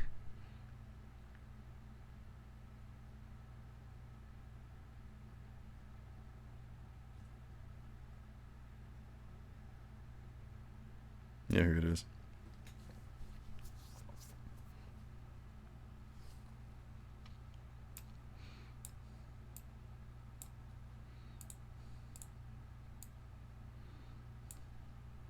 Yeah, it's kind of a bad picture.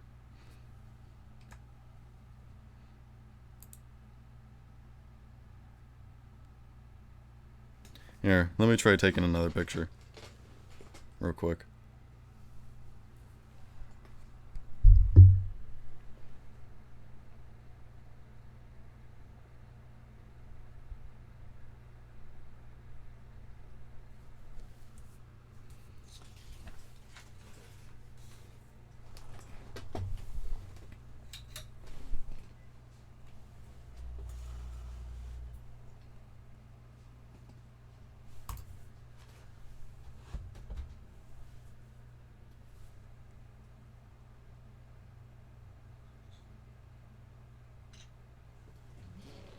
There we go.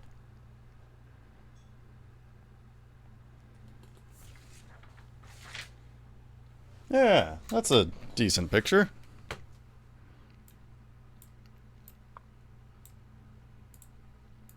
Probably would have went counterclockwise. Yeah, that's what Yeah. I was thinking.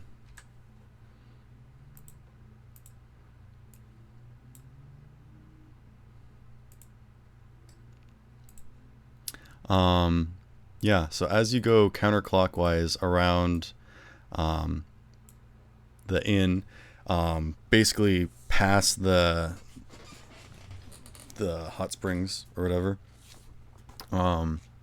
you do sort of see, I mean, you see like the where the cabbage guy was selling, and actually you sort of see like dragging from behind there, and you assume that maybe perhaps he was still alive, just unconscious back there, and he got picked up and probably eaten. But what you can tell is that the footprints came from the other direction around the inn, possibly towards the entrance or over towards Brian's, basically. That's where the prints came from, and they came around the back side, towards basically Marmalade's shop or whatever, and that's sort of where they stop, and it just seems to end right here, where there's just a massive sort of gore and such, where it ate several people.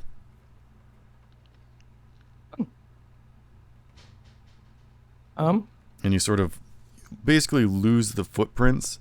I mean, you do see several bloodied footprints, but then you don't see any more. They just sort of seem to be milling around here, and then don't go anywhere else.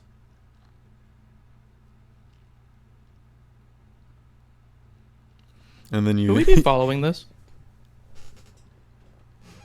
And then you see Abaddon is also crouched down at the other entrance now, sort of trying to peek through again. Guys, do you think we should be following this thing? It's kind of seems angry. I was struggling with cats today. I don't think I'm up for this. It was also eating people, so we really I don't want it to stay around. I I guess couldn't even so. fight the cats. It's fine, Proto. We all have that day. Okay, But cats are tiny targets, and this is a really big one. fair enough. Yeah. Okay. I I mean, guess I we think can it's keep gone, going. so it's fine. Do you want to follow the trail back from where it came from? Yeah, Mufu, you can easily see this trail if you want to go ahead and follow it. It seems to lead from around the backside of the trader. You see where it says animal pens on the map, basically? It seems to, basically straight over from animal, it seems to come from the back storage of where the trader shop is. I'm gonna go there. Yep, you go ahead and root around, and you see that a lot of the animals over there are scared and have hidden in their pens, but there doesn't seem to be any sign that an attempt was made to attack them or anything. You do see that there is sort of a bit of a mess back there, as if stuff was knocked over and whatnot. But other than that, you can't really glean any sort of... unless you want to roll investigation again. Just from your passive perception, you can't really see any sort of signs of... or anything happen. What are Proto and Raxley doing at the moment? I'm just following along. Concerned. Very concerned. Just Alright. about the same. So you I followed think her to the only, like, backside of the people. trader? What? I Would think it only likes people, like humans. I will roll investigation. Yep. I wanna check it. 17. Yeah, you can actually see that there is sort of an old back door to the trader, which seems to have been part of the original construction, but since it's been sort of renovated and had these new, basically, it's a log cabin now, but you can sort of tell it used to be like a sort of shed before. So now that it's got these logs built around it, the door is still sort of kind of shoddy and was sort of built over, or at least stuff was put in front of it. But the door has now been burst open and a bunch of stuff has been pushed through. It's a very small door. You'd have to get down on your hands and knees to sort of crawl through it. I mean, everyone can easily do that. They'll just be sort of prone as they enter. If you want to enter in that way, or you can circle around to the front and enter normally. I wanna go in the hall. All right.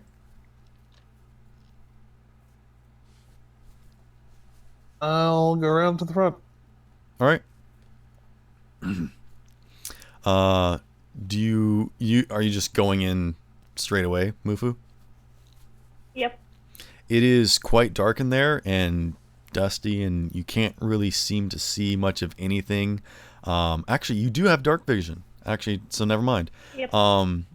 Through the thin light, you can sort of see that this seems to be sort of a back area for storage and whatnot.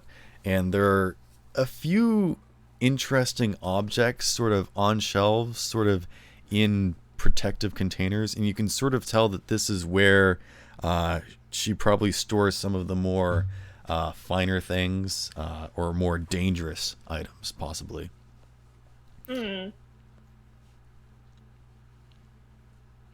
Raxley, as you enter, you do not see anyone inside, but as you do pass the front of the inn, sort of back to the front of the trader, you do see that Daniel Rathbone is standing in the very center of that sort of empty area and sort of the center of town, and he's just standing there motionless, as if listening. But as you enter, if you don't choose to do anything, you don't see anybody inside, and there does not seem to be anything amiss. Do you want to go ahead and make your way to the back of the store or whatever? Yeah. You can assume, just from vaguely looking at where the door was on the back side, that there's been some... Basically, it's been covered. Hold on a second. Let me get a picture. I gave you this picture last time, and I don't remember where it is. Where is it? It should be right here. Oh, there it is. Yeah, there's basically a bunch of stuff built up along the back wall that you would have to move, but you can easily tell that basically nobody's come through there to get to that back section. It's sort of kind of just been walled off and sort of ignored, which is interesting because it seems as though whatever came out of that back section basically burst through the door back way. So it's, from what you can tell, it doesn't seem as though anybody went into that back section, but simply that something came out, just from judging by the chaos along the backside of the house. Do you want to try and see if you can find that door? Do you want to start moving stuff like boxes and stuff and whatnot, or Yeah. okay. Yeah, go ahead and roll an investigation.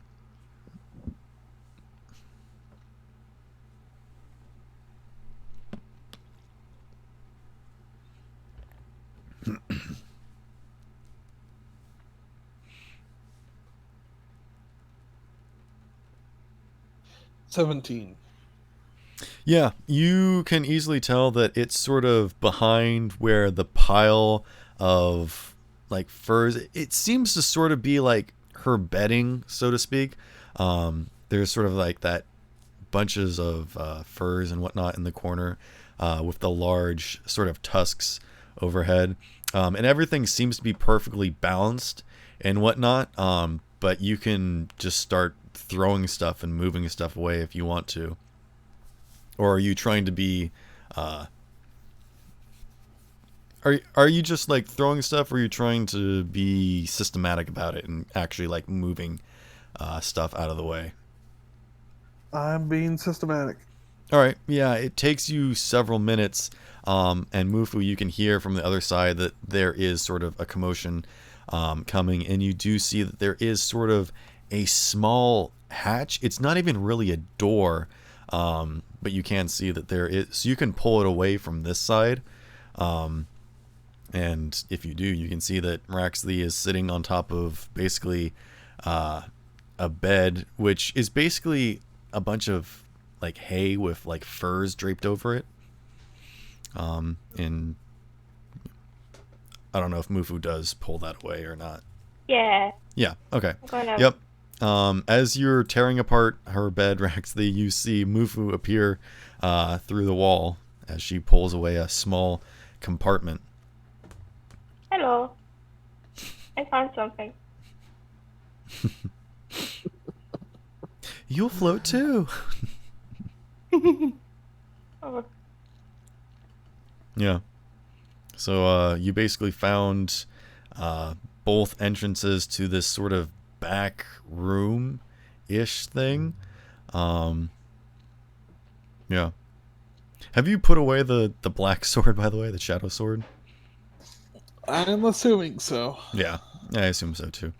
And the shadow is also probably like trying to help you move things, but is failing miserably. And Gorsaif is not helping. of course. But actually, is Proto entering the back room? Yes, I will follow them. Yeah, easily the purple one a little bit, but mostly the blue. Definitely the red one is casting some light that you can easily see in here. And there's just a few things sort of tightly wrapped in boxes.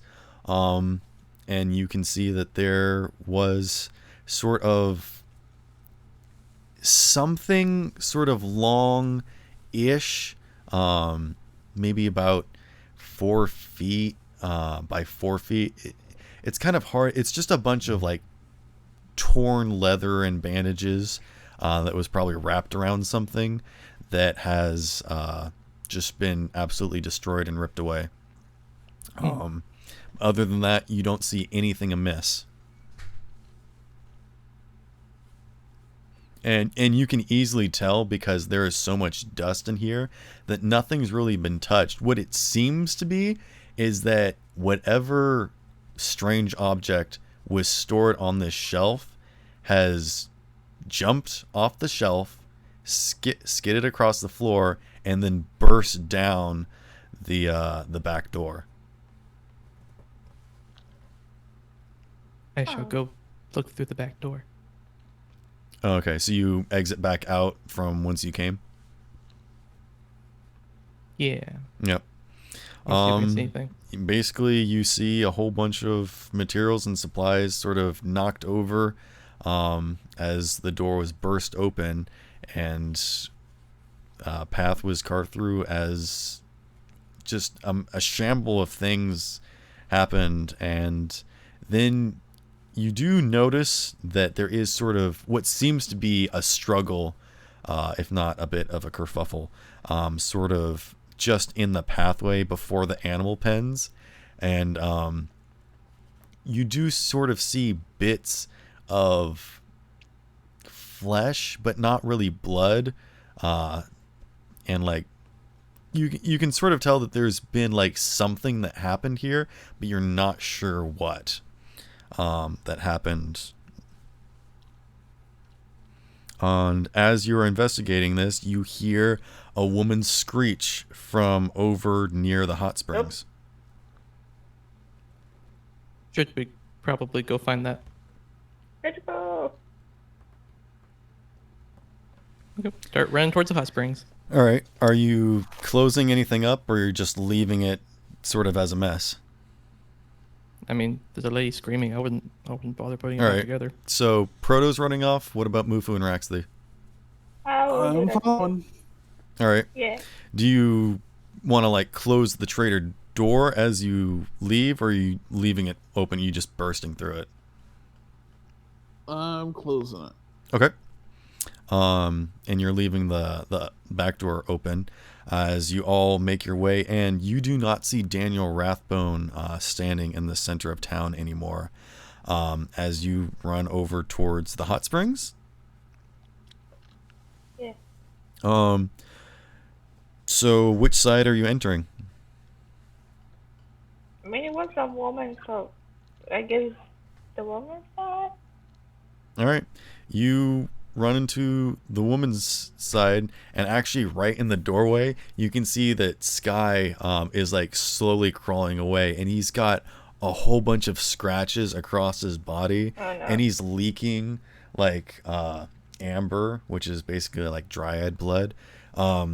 And he's panting and heaving, and you can tell that he like tried to go in, but basically encountered this creature and basically just got absolutely mauled, and he's just on the ground. He's like, you guys, you gotta, I don't know, I don't think anybody. And then you can hear this loud crunching sound as it's just, you can hear it on the other side, probably splashing around in the pool, just like eating somebody.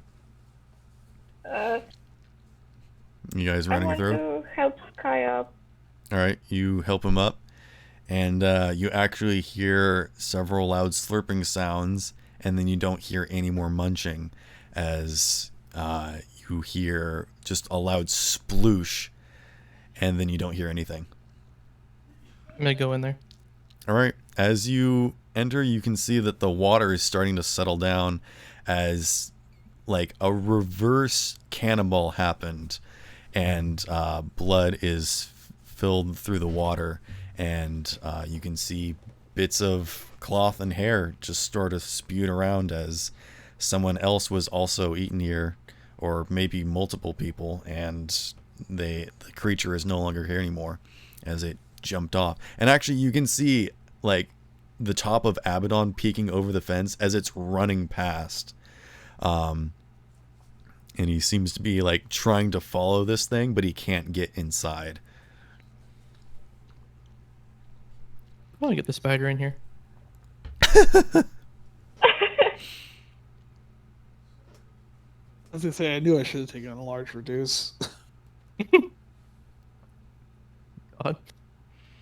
And then you hear a crash, and you hear a lot of metal clanging and banging, and you hear the sound of probably something catching fire, and then you hear a ferocious roar that just is absolutely ear-splitting. And I'm going to need everyone to make a wisdom saving throw, except for Proto, because he doesn't really have ears. I can hear stuff. Yeah, but it's more like a gruesome guttural howl. That's I got an 8. yeah. Okay.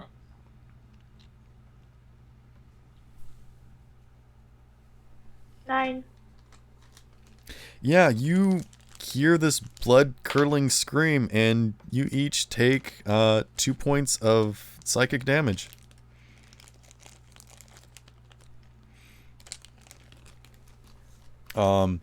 And you do know that there is sort of a blacksmith next to the hot springs, which I guess means that it probably jumped up and then landed into.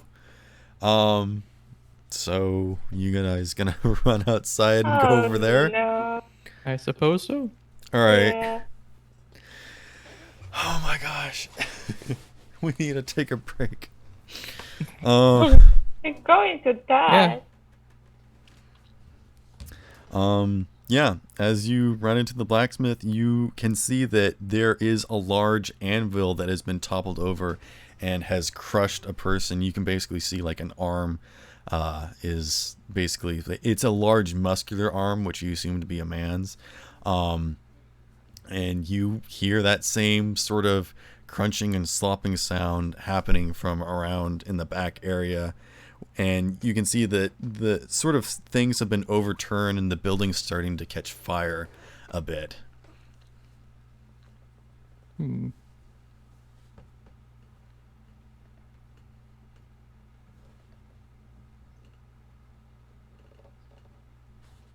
I Let's corner pull this out my thing while decanter we of endless can. water. I'm gonna fire hose it again. All right.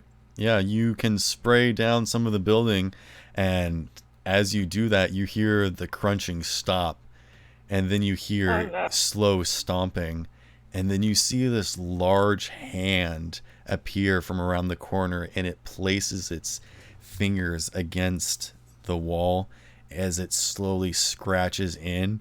And as it appears from around the corner, the first thing you see is a set of horns, large, gnarled, almost wooden horns that come and meet together. And this rather small, basically deer head, which seems to be just sort of like a stag, like skull with horns attached to it. And basically that's the only notable part of this figure, as the rest of it seems to be humanoid, but absolutely malnourished and sunken in and completely blackened, as if it has just been elongated, and it turns and you can see that there is blood and gore dripping from its mouth.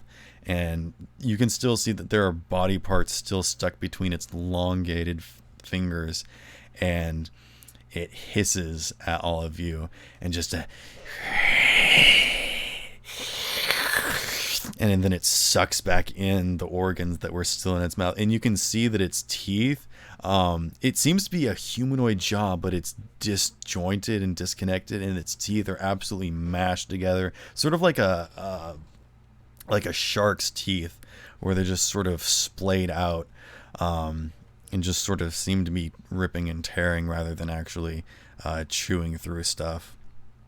And it steps closer to all of you, and I'm gonna need everyone to make a wisdom saving throw,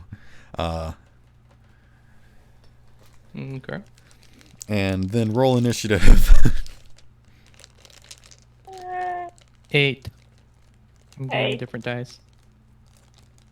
Yeah, you are all frightened. Oh, goody. Well. Oh no. What did Raxley get?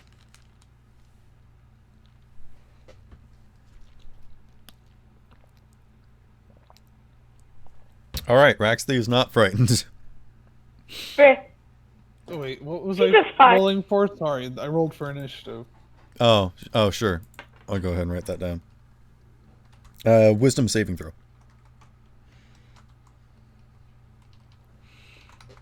Oh, 24. What'd you get? 2-4. 24. Wow. Yeah, you've seen your fair share of undead monstrous creatures. You basically live with a Draco Lich, so this is probably not that intimidating for you. Speaking of which, you do not see Gorsythe around. Which is weird. What did everyone else get for initiative? What? 7. I'm starting to call out for him. Yeah. He doesn't come in. Actually, you don't feel his presence nearby right now. Oh no. That's not good. Is it okay if I go pee real quick? Yeah, go. Yeah.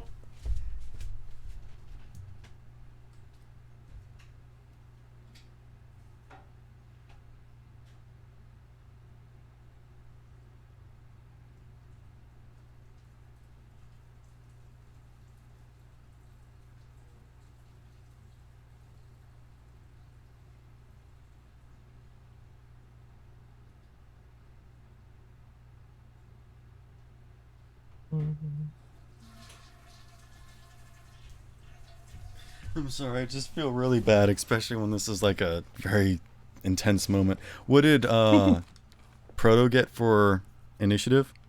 16. 16? Yes, I got a different dice. Nice.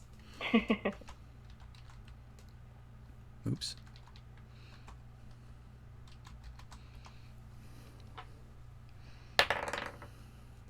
Okay. Proto, you are up first, but you are frightened. Alright.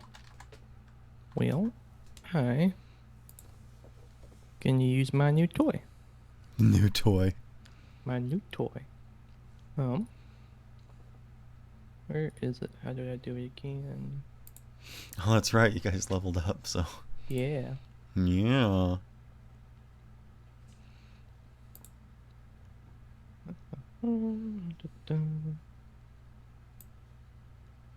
Alright, I'm gonna use... Is it an action? Yes, I'm gonna use my action to summon and create my little, gun. And it's gonna be like a little spider-looking dude. Or, not spider, actually I'm gonna make it look like the tiny little frog dragon I had. But smaller. And it's gonna Okay. wrap around my hand. And like, hold on to it. And I'm Okay. gonna create it to be a force ballista. Okay. So, with that, can use my bonusy action to fire the forcey ballista at him, Alright. which is a range spell attack. So, oh, it's a 21 hit. It does not. What? No, I'm just fucked. counting. I was about to say we're fucked. We're running. I'm running away.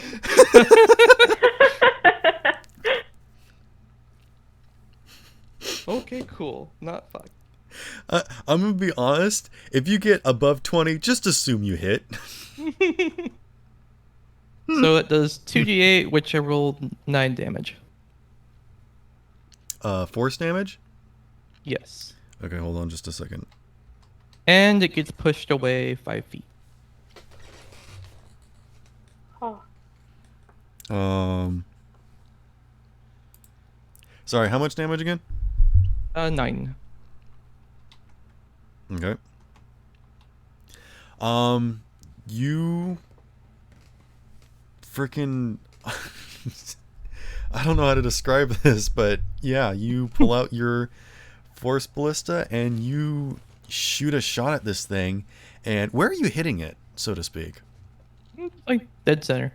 All right. Yeah, you hit its center mass and sort of the shriveled chest of this thing, and surprisingly, it like actually seems to rock itself back, almost as if it ripples across its form like a tube man, and it just sort of flings its head and its arms back as you hit it with this thing, and then it freezes and creaks as it slowly comes back forward, and it seems to growl even more irritated at you, and it reaches with a long extended arm, and it's gonna slash right down on top of you. Does a 16 hit you? Barely. All right, now time for some fun. Wah! There goes my dice. A nat 12. Oh no. No, I'll re-roll it again. Okay. 5, 4. Man, these suck. 3. All right, cool. So it just absolutely like rakes its claws against you, and it actually like brings its hand on down on top of you. It assumed it was going to try and slam on top of you, but you actually like stand there perfectly still, and the arms or the fingers sort of splay out, and so you're now standing between these large claws, and you take 12 points of crushing damage. Ow. It is Raxley's turn.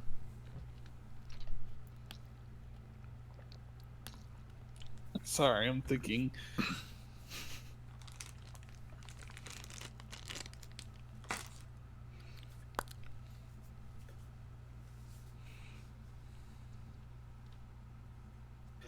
I'm gonna cast Mage Armor and then throw Toll the Dead at it. All right. I forget what Toll of the Dead does. Is it damaged?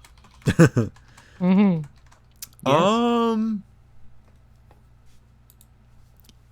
It doesn't appear to be, but it seems to be it's kind of hard to describe, but it seems as though it's made of a weirdly disjointed form, as if this isn't its original state. So you assume that it's not like topped off and this is fine for it normally, if that makes sense. So I would say yes, just for the sake of sure.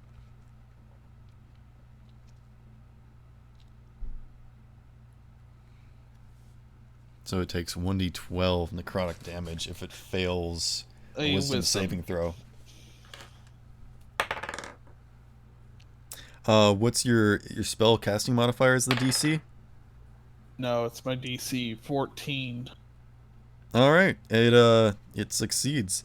You point your finger at it and you rock its brain with this loud, audious noise. And normally you can sort of hear it, and you can see like people start to shake their head in pain, but it seems to go inside of the skull and just rattle around in there and then disperse as if it's just a very large cavernous container.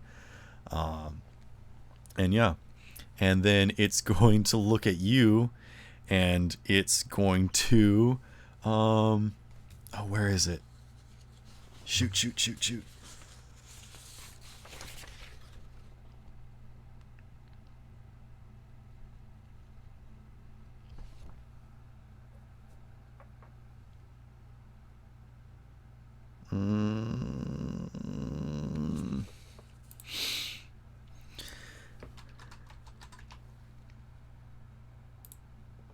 Let's see. Its eyes glow with a dark, ominous color, and it just seems to be endless and deep, and you sort of understand what it's doing, but you can't manage to have yourself pull away. I need you to make a wisdom saving throw as you stare into its dark, dead eyes.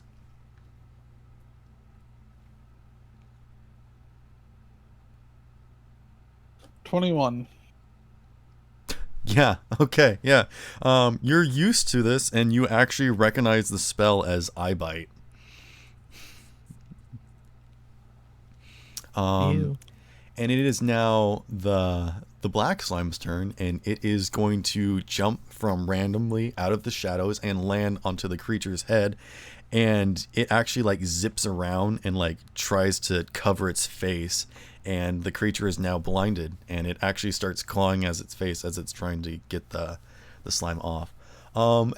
And then it's the red slime's turn, and what he's going to do is jump off of Proto's shoulder, land into a bucket of magma, and then he's going to climb to the top and just basically shoot a stream of hot molten lead at this creature, which hits, and it just absolutely starts covering this creature in this hot molten spray, and the thing shrieks. Good sign. But I won't make you guys do another roll as it cries out in pain, and it takes you know what, let's have some fun with this. I'm gonna roll a D100. Oh, Jesus. Oh, Yeah, it definitely like stings in, and it fuses with the skin of this thing and just starts melting in, and you can tell that it's like not enjoying this, and seems to hinder some of its dexterity just a little bit as it takes a lot of damage.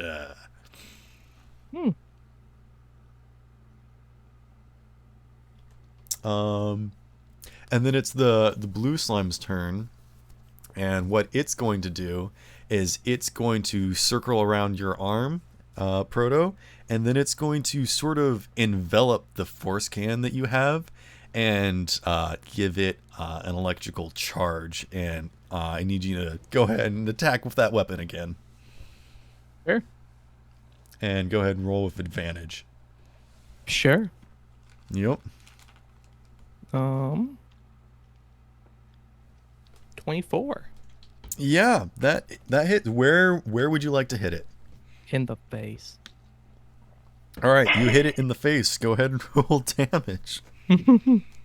Also roll another die of that damage in lightning. So 8 damage plus 6 lightning. All right.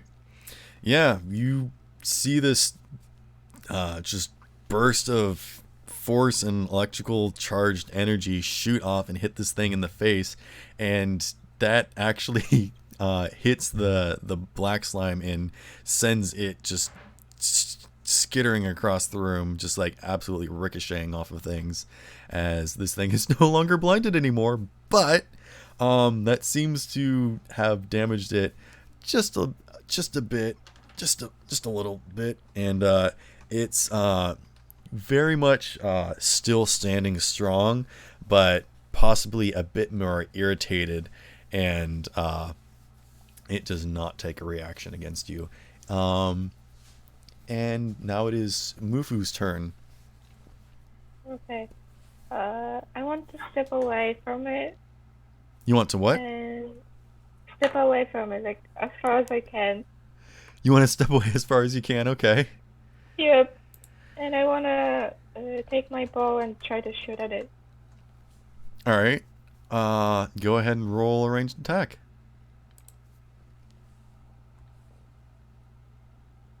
$15. Yeah, you you kind of shoot at it, and it just seems to not penetrate, so you can't really tell if you're doing any damage to it, as it just sort of not really bounces off, but just sort of deflects off of its very thick skin. Oh. And then it's gonna turn to you, and it's gonna thrust out a hand. And it's actually a little bit short, and and it almost starts to fall forward. So it goes to place its hand on the ground instead, and it just barely, you can feel like the inches, it like brushes your hair just a little bit as this claw just narrowly skips past your face. If your nose was just like a centimeter to the left, it would have just gotten split in half.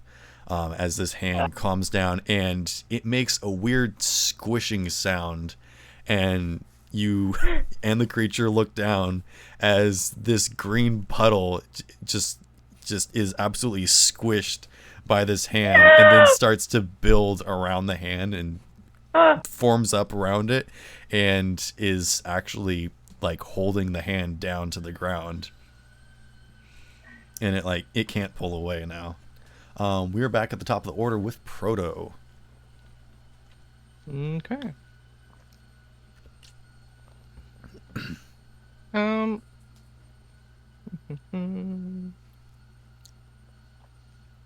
my thing? I am gonna use my. If I can find the damn thing. Where'd it go? Where are you? Why is it not letting me? Okay, I'm gonna use my magical circlet to cast Scorching Ray on this dude. Okay, cool. roll it. Cause this guy, I don't like this guy. How do I do this? Okay, so I roll 3 spell attacks. Okay. Ah, shit. A 16. At 20. Which is 25, and then a 19. Yep, those all hit, and one of them crits. Sweet. So each one takes 2d6s. So 1, 6 plus 5, so 11 for 1. Another 6 plus 4 for 10. The 6. Another CX, because what the fuck, plus 1 for 7. And then another 2, because 1 doubled, so another 2. What's happening? And for 5. So how much is that total? I was hoping you were keeping track of that. Oh. So I remember there was a 7. CX. 6, 11. And another shake. Yeah, 11, 10, 6, 7, and 5? So add all those up. I got the numbers. You're supposed to track these! 11, 10, 6, 7, and 5. That's what you said, right? Yeah. All right, so I'm going to add all those up. 39. There we go. Okay, 39. All right. Wow, that's actually that all rounded out. So you have a total of... Okay. Yep. And there goes that. To wait for that to respawn, or next dawn, so I have to wait for that to come back. And Let's then I'm see. gonna fire my force cannon again. My bonus action. Hold on a second. Oh, okay. Oh, okay. All right. As you shoot these 3 scorching rays, one of them hits it right in the arm that's sort of splayed across in front of you, that's stuck in the green, and you can see it just absolutely sizzle, and it's smoking now. And you can start to see that you managed to penetrate a little bit. It didn't go through, but you can sort of see the sort of not as dense, thick skin underneath. And the other one also hits it in the face, which seems to chip a little bit of the skull, just a little bit, and then the other one absolutely hits it right in the antler, and it breaks one of the antlers off, and the thing screams and starts to roll over and tear. It falls over, but it still has like the one arm stuck in the goop, which kind of seems to have it. It's like crouched over on its haunches, and then it falls over onto its side. It has to be absolutely crouched down just to fit into this building. Just because it's humanoid, but absolutely elongated in all of its limbs and whatnot.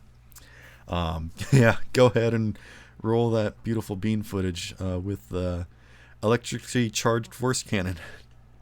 Will do. 20. 15 plus 5, not nat. Oh, okay. Yep. Where I are you like hitting this it? dice better. Where do you want to hit it? In the face. Again? Okay. So that one is 2d8. Right? Is that the right one? Right ones. Check. Goldfish memory. Yeah. Where'd it go? Oh no. Where are you?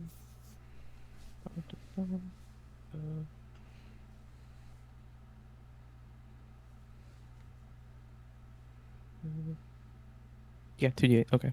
Let's make sure. 4, 9. Okay.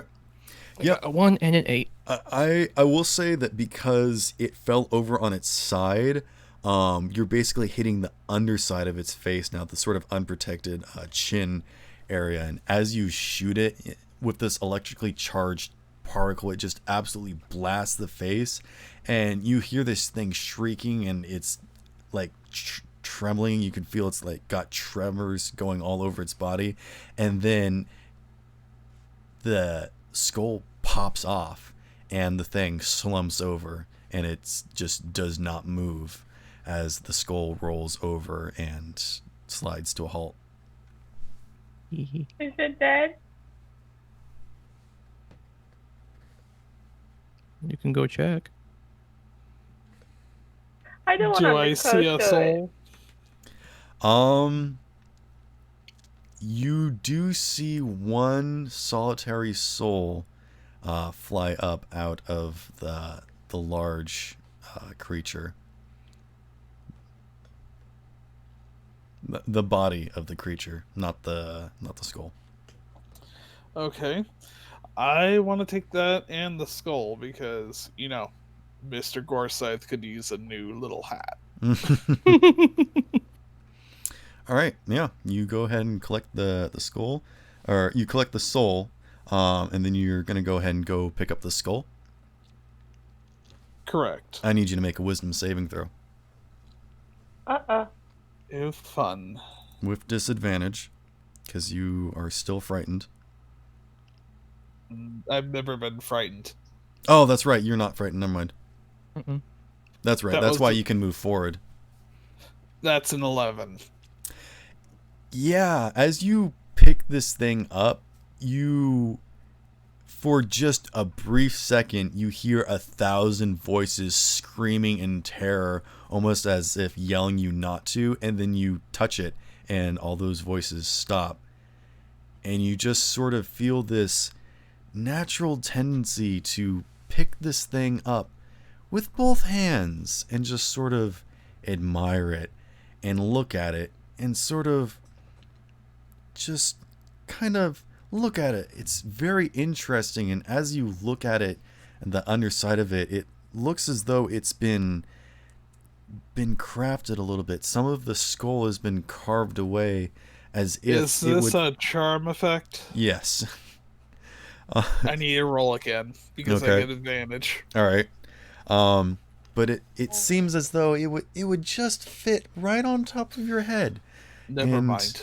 You can slowly feel yourself, not even succumbing to this self, but it just feels like a good thing to do, and you go ahead and put this skull right on top of your head. And I need you to make a Constitution saving throw. Gosh darn Windingos. Yep. Does anyone else want to say or do anything while this is happening? I'm just gonna watch him. You're just gonna watch him put on the hat? Yeah. Oh no! I don't know. If he wants to wear Moofer, a do hat, you want he to can do wear a hat. anything? 16. Yeah, you, as soon as it touches down, you feel all your joints start to buckle, and you hear popping and cracking that is not very good, but you don't feel anything except you're just so hungry. You're just really hungry. You've never felt this much hunger before, and your mouth is absolutely dry. And you look down at your hands as they start to get thinner and darker, and you realize that you are absolutely malnourished and you need to eat. And then you turn and see two figures. One of them not so tasty looking with the shiny exterior, but the other one looks nice and juicy. And I need you to go ahead and attack your friends. You still have all of your abilities and features, and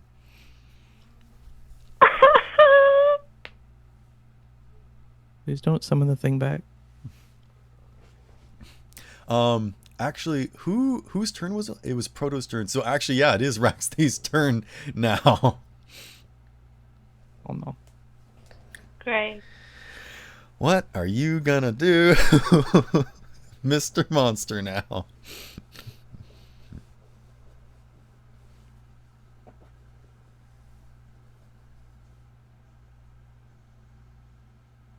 Silence is scary.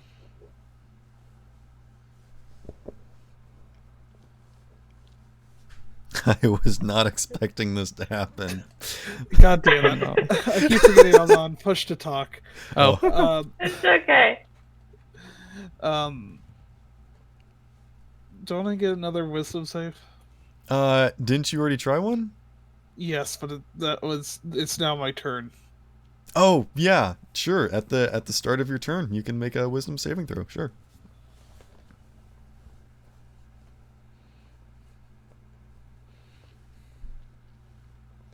I don't remember if it's the start or the end of the turn, but whatever, I don't really care, it's not that important. Whatever it was, I got a nat 20. Oh my gosh! Yeah! And you don't see you know what's even better? I Hmm? got it with advantage, and I got 2 nat 20s in a row. Oh my my God. Alright, you know what? With that, hacking. you turn towards your friends and realize that you want to hurt them, but there's somewhere in your mind, with the vast training that you've had, you realize that you're being controlled and you can fight against that, and you understand that your thoughts and feelings aren't your own anymore, and you just need to basically fight against this thing. And you reach up and you grab this thing and you just tear it off without even thinking, and it seems like it was starting to fuse with your skin. And actually, when he pulls this thing off, you can actually see that his head was starting to turn that sort of like dark color that the other creature was, but it seems to be more of a purplish color, and you can recognize it as sort of a similar thing that happened to Daniel Rathbone. And you just absolutely throw this thing to the ground, and it starts hopping away. It's like running straight towards Proto. Stomp it! Stomp it! Squish it. Yeah, you want to go ahead There's your and proof put a of the boot down on it or 220s. something? Yeah, I want to step on it. Yep. Go ahead and make a wisdom saving throw with advantage. Shouldn't touch this thing, should we? Where's my thing? Oh. Good thing it was advantage. That's a 2. That's a no. That was a 1, and this is a 5. I'm So, now scared because to you- give this to Gorsythe. What'd you say? I'm scared to give this to Gorsythe. Oh, you don't think he can handle it? Don't do it. You don't He think a probably Dracolich can handle could. this? You probably Um, could. As might you put your embrace boot it, down on though. this, you realize that that's not going to hold it. So you reach down with both hands to grab this thing, and you realize probably Oh the my safest God. thing to do would be to put this thing on, and then you put it on your head, and you think you're really cool.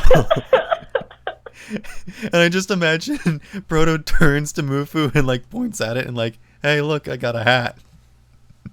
Good job. Oh, no. You're great. And yeah, you don't feel hungry. You don't feel anything change. And you almost hear the mask say, well, this is bullshit. And it jumps off.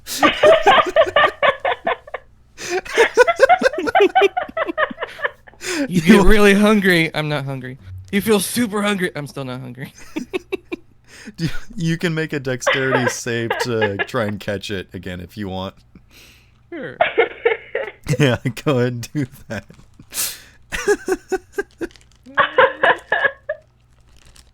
14. Yeah, you catch it. Cool. And it's like, it still has the feeling of like it's trying to control you by like controlling your primal urges, but you don't have any. You also don't have a mouth to eat anything, so it's just like it's trying to control you to do something, anything, even if it's just let it go, but it doesn't really seem to be working. You're just holding on to the skull right now.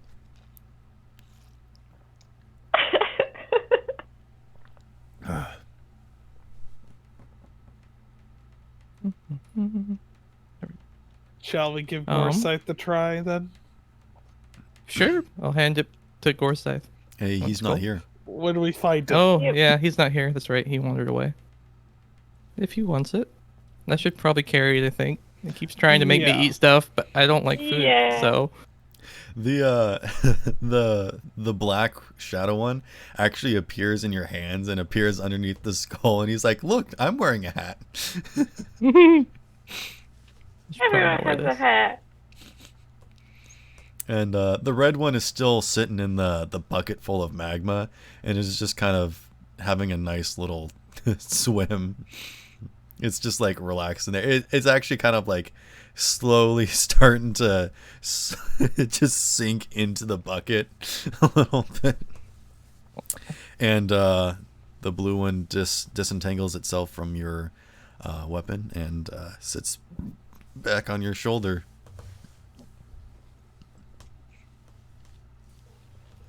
You are out of combat. So, Okay. yeah. Well, what the fuck was that? What? What? Oh, it's just. So what was that? I knew what it was out of character, but I think Neko does too.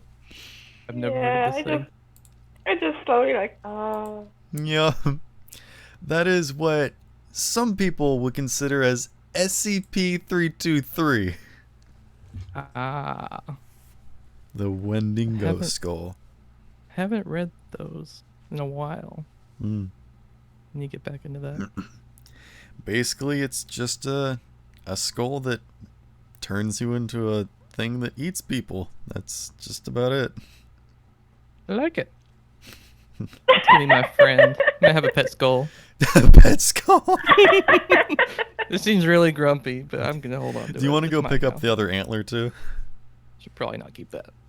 Okay. yeah, I will. I'm It's just kind gonna of put it in there. broken and shattered a little bit, but you can kind of pick up the pieces. And the pieces of the antler don't seem to have any effect. Okay, good. I'm gonna put the skull back on. All right, you put the skull on. Actually, the black slime sits on top of it and helps kind of keep it on your head. Hello, Mr. Skull. Why It's were just you like. eating people?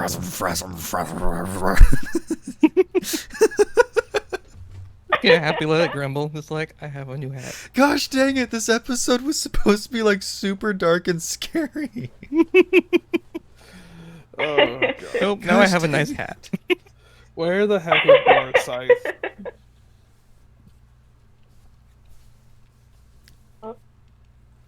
Do you guys head back outside? I guess we need to look for Gorsythe. Yeah. Yep. As you do, you actually see Gorsythe and Daniel Rathbone are sort of staring each other down, and from what it seems, they seem to have a bit of a tussle outside. Daniel is absolutely heaving, and he's having trouble breathing because his nose and his mouth are sort of kind of blocked off a little bit. So he's absolutely gasping and wheezing for breath, probably more than normal just because it's hard for him to breathe or whatever. Gorsythe is absolutely in like the puma pose where he's just ready to dodge or strike at any moment, and they're just sort of staring each other down. And as you step out, they both turn to you, and Daniel just sort of stands up slowly, like in disbelief. Wait, how Hello. did you? Wait, are we Who's talking special? Daniel or Xanathar? Daniel Rathbone, which is the corpse husband. Oh, okay, because I could have sworn you all of a sudden said... I thought he was dead, sorry. How What? much for the skull? I I mean, point to my head. you. Money? You said you buy You- things for creatures. I have a creature head. Do you? How much? Oh, It's a really nice hat though, so Just don't touch it. kind of don't want to get rid of it. But hey, he's just We need standing money. there. He's like, "Wait, you? No, I mean, you. Are you? Yeah.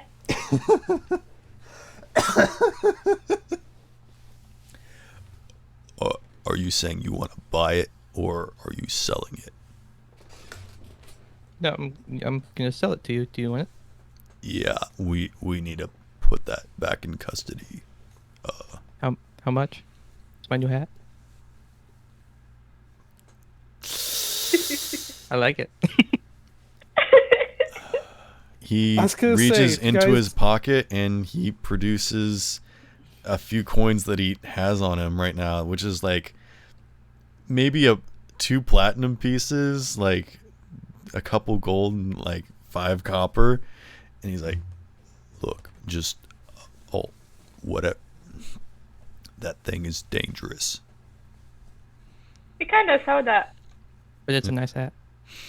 It could also make a very nice new skull for Gorsythe. But I'm using it. He decides. But look, we have to put that thing back in storage. It's too dangerous to be left around. You can't just take it with you. Why not? I mean, And we have... Gorsythe sits up on his haunches and he says, "Yes, absolutely, why not?" And with that, he He wants it. jumps up and grabs the the skull right off of. Smack him away. I want to smack him away. No, my hat. No, don't smack I need him. you to roll it. What do I Oh roll? no. Roll a. Okay, he got a nat 20. My hat. Yeah, roll a dexterity because you're gonna try and swat him, I guess.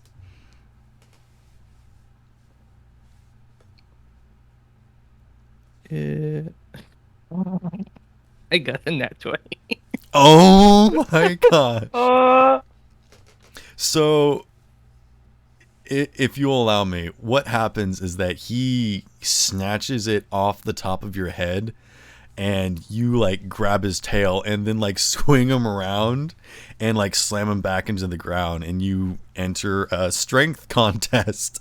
So, roll for strength.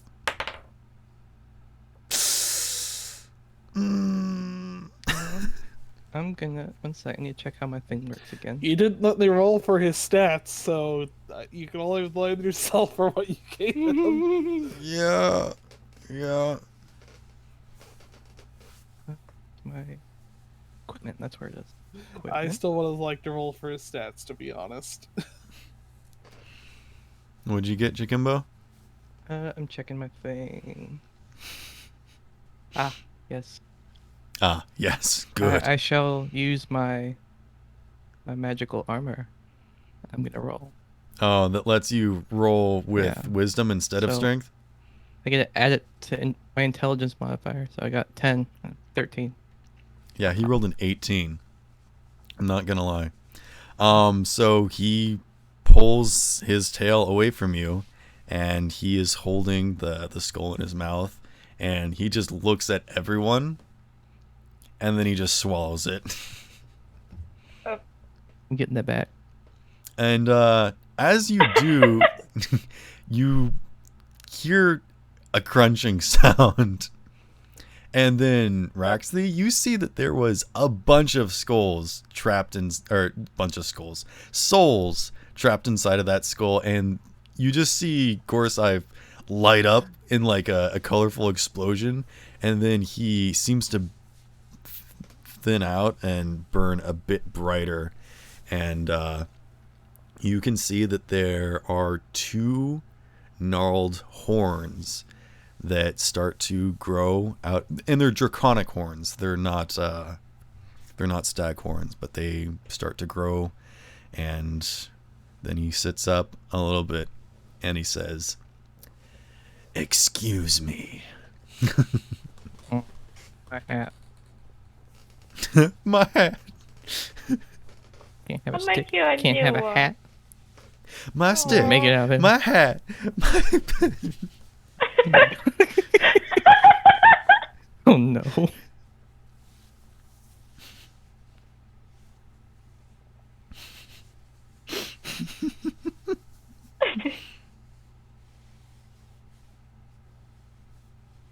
My stick. My hat. Fine. My Okay, slimes no problem. and my tablet. I'm pretty sure we can get you a stick somewhere. I had a stick. I fed it to my slime. We No, can you get didn't. you a new hat. You, You you did. pointed it at it, and it sort of like wiggled up against it, but it didn't really know what you wanted it to do. So you still have I your thought I stick. ate it. Okay. No, Oh. it like bumped up against it and wiggled it. Well, it's still not but- the stick I wanted. Yeah, it's still not the. It's just some you made a random wand that you don't know what it does. You should give it to Mufu since she's starting a collection. Give me! I have 2 of those and I don't know what to do with them. I mean, you already have an idea of what the wand from the cat lady is. Yeah. Yeah, and I have one. Oh, by the from way, Margot. those have dispersed. Your ears and tail have dispersed by now. Aw, God. I didn't get to pay him. You didn't get really to pet think you Raxley. would Bullshit. have? Yes.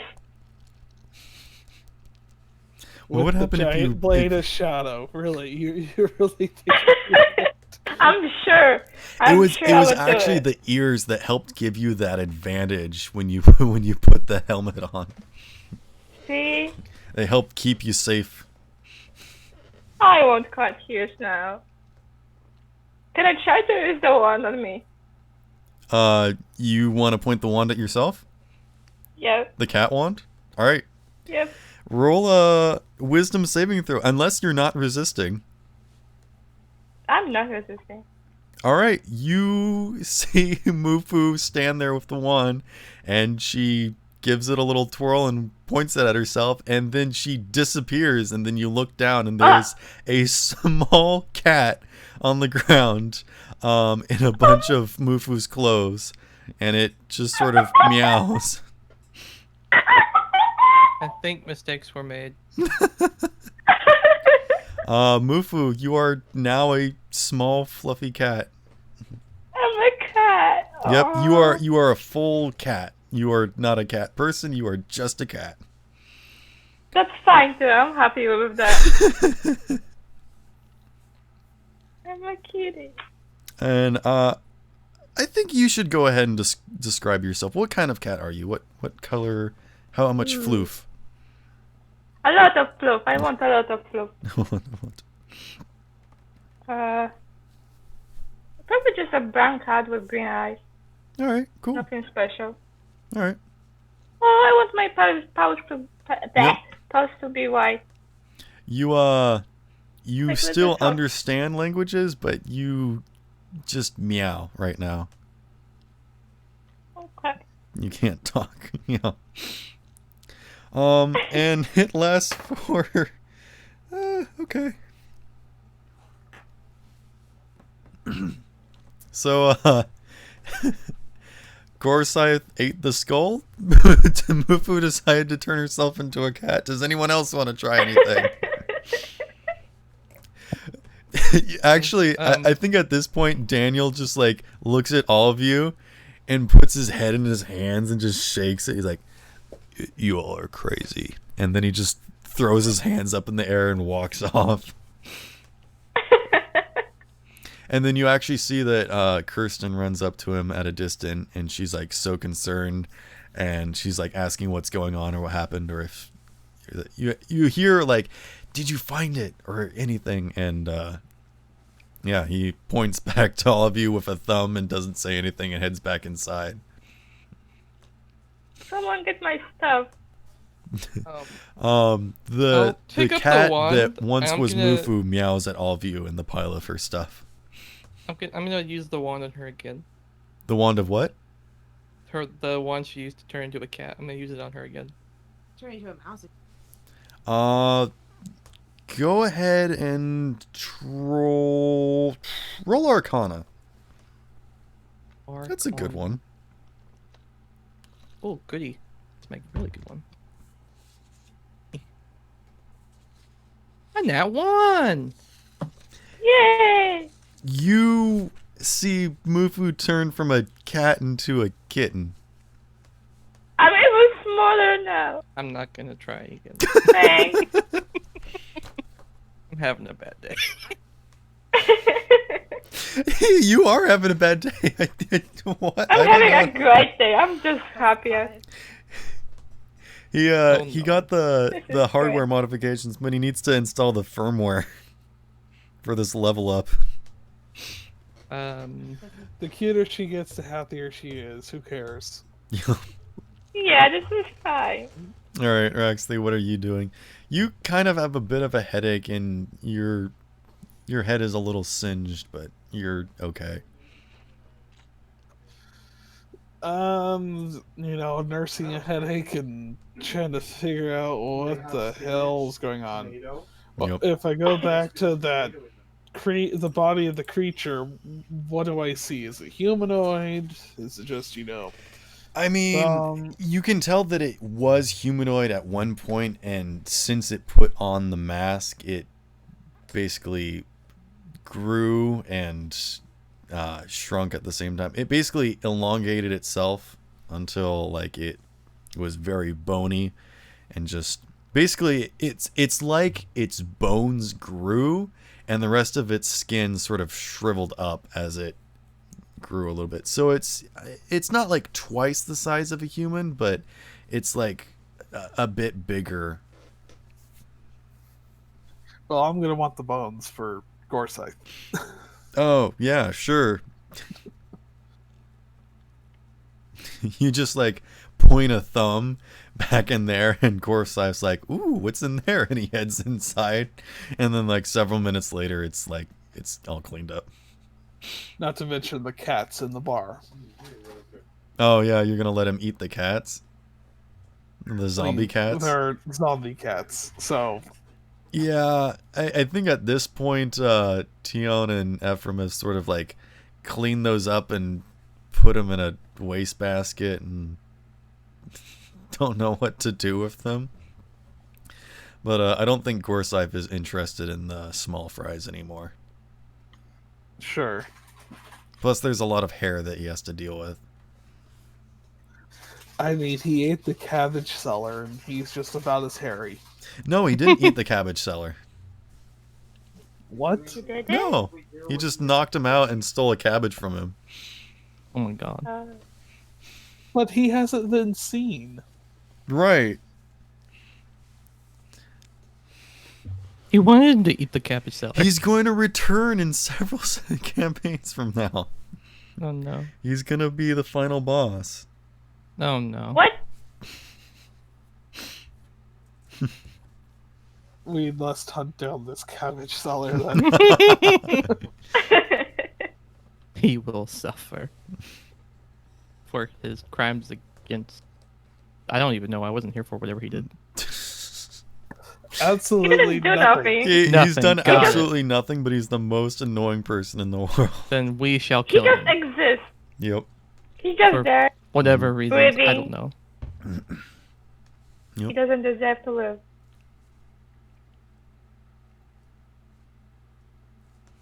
And yeah, Kirsten runs over to you and says, "Thank you all so much for helping us contain that. That's that's a big one on us. I'm sorry about that. I really thought it was sedated. I mean, taking these things down No. really is quite a difficult task. I'm really glad things turned out okay, and nobody got taken control over it.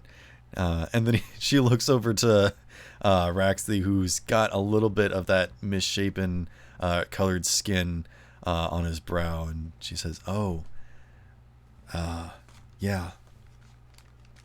Well, seems like things turned out pretty well. Thanks." And she tosses you each a platinum chip. Destroyed. What? At least the skull is now destroyed, and you don't have to worry about it. Yeah, I see that. And she looks over at Gorsythe, and she actually bends down and pats him on the head, which Gorsythe is not okay with, but just this once, he allows it. And she tosses each of you a platinum coin. Awesome. Yep. Cool. What's your conversion rate in this game? I believe it's 100 gold for a platinum. Isn't it? Not sure. It really depends. Let's see. But yeah, she says, sorry, can't really pay you guys in gold or anything. Usually most of D&D my Beyond transactions says are 10. pretty big. Oh, 10? Yeah. How about I roll a D100 and we'll just see how much it is. I like that. Maybe you want to? A D100? Sure. What if it lands on zeros? I'll be sad. 20. Uh, So it's 20 gold coins for a platinum chip. So 2 platinum? Or- You have a platinum chip each, so that converts to 20 gold. You want to just use a standard? So for my own sanity on D&D Beyond, please. Oh, what's that then? It's 10 for 1 platinum. All right, she gives you 2 platinum coins. Yay. Okay. Sorry. I just don't want to have to remember how to swap it. All right, yeah. If it's easier for everyone else to not have to deal with bullshit, that's fine. 10 actually makes Unfortunately, more sense because 10 copper would be 1 gold. No, 10 copper would be 1 silver.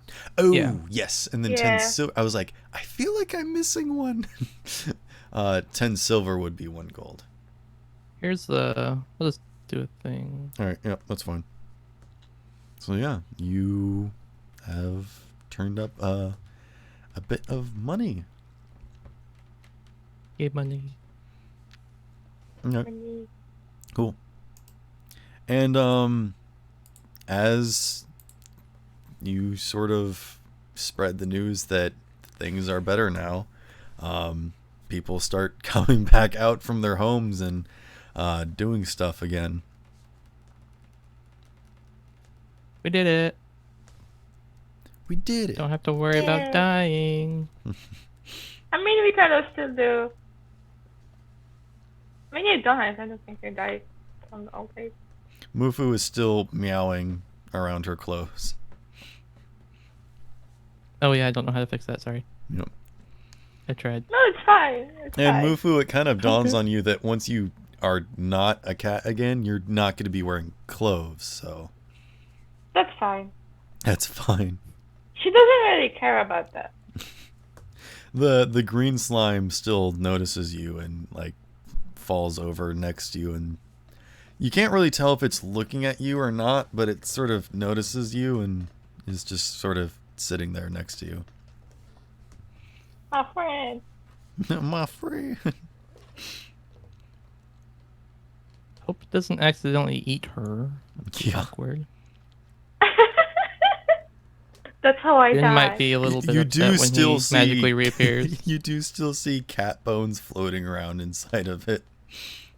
I don't like that. I'm going to die. Just like little bits of rib cage or something. Like it's hard to tell, and then you realize that, oh yeah, that's right. it dissolved some cats this morning. Or actually, it's afternoon right now. And the ominous fog is now gone. 'Cause screw it. Woo. Alright, fine. The fog is still here.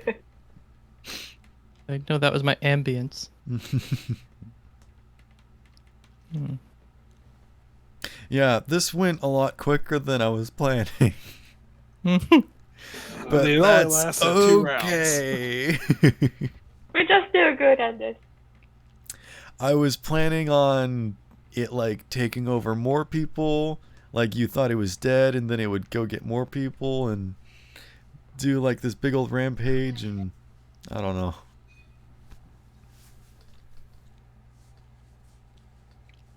Yeah, also you don't see the group of other adventurers that were here previously. They just don't really seem to be wandering about, but that doesn't mean that they're not necessarily here, but that doesn't necessarily mean they're gone either, so you just don't really see them at the moment.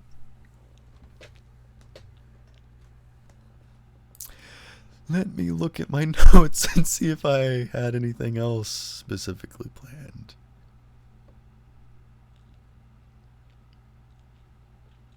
Oh, yeah, I had. I do okay. need to go do some stuff actually, so if you want to end it here, that's fine with me. Alright. Sorry, apparently I had stuff I have to do that I didn't remember. Okay. Now I'm being summoned.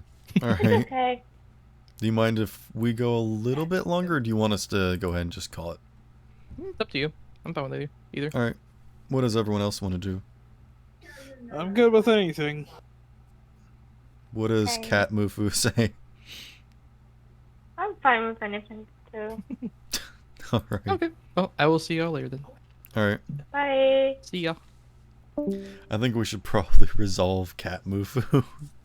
What do we do about that situation? Nothing. And I run off. Alright. I just run.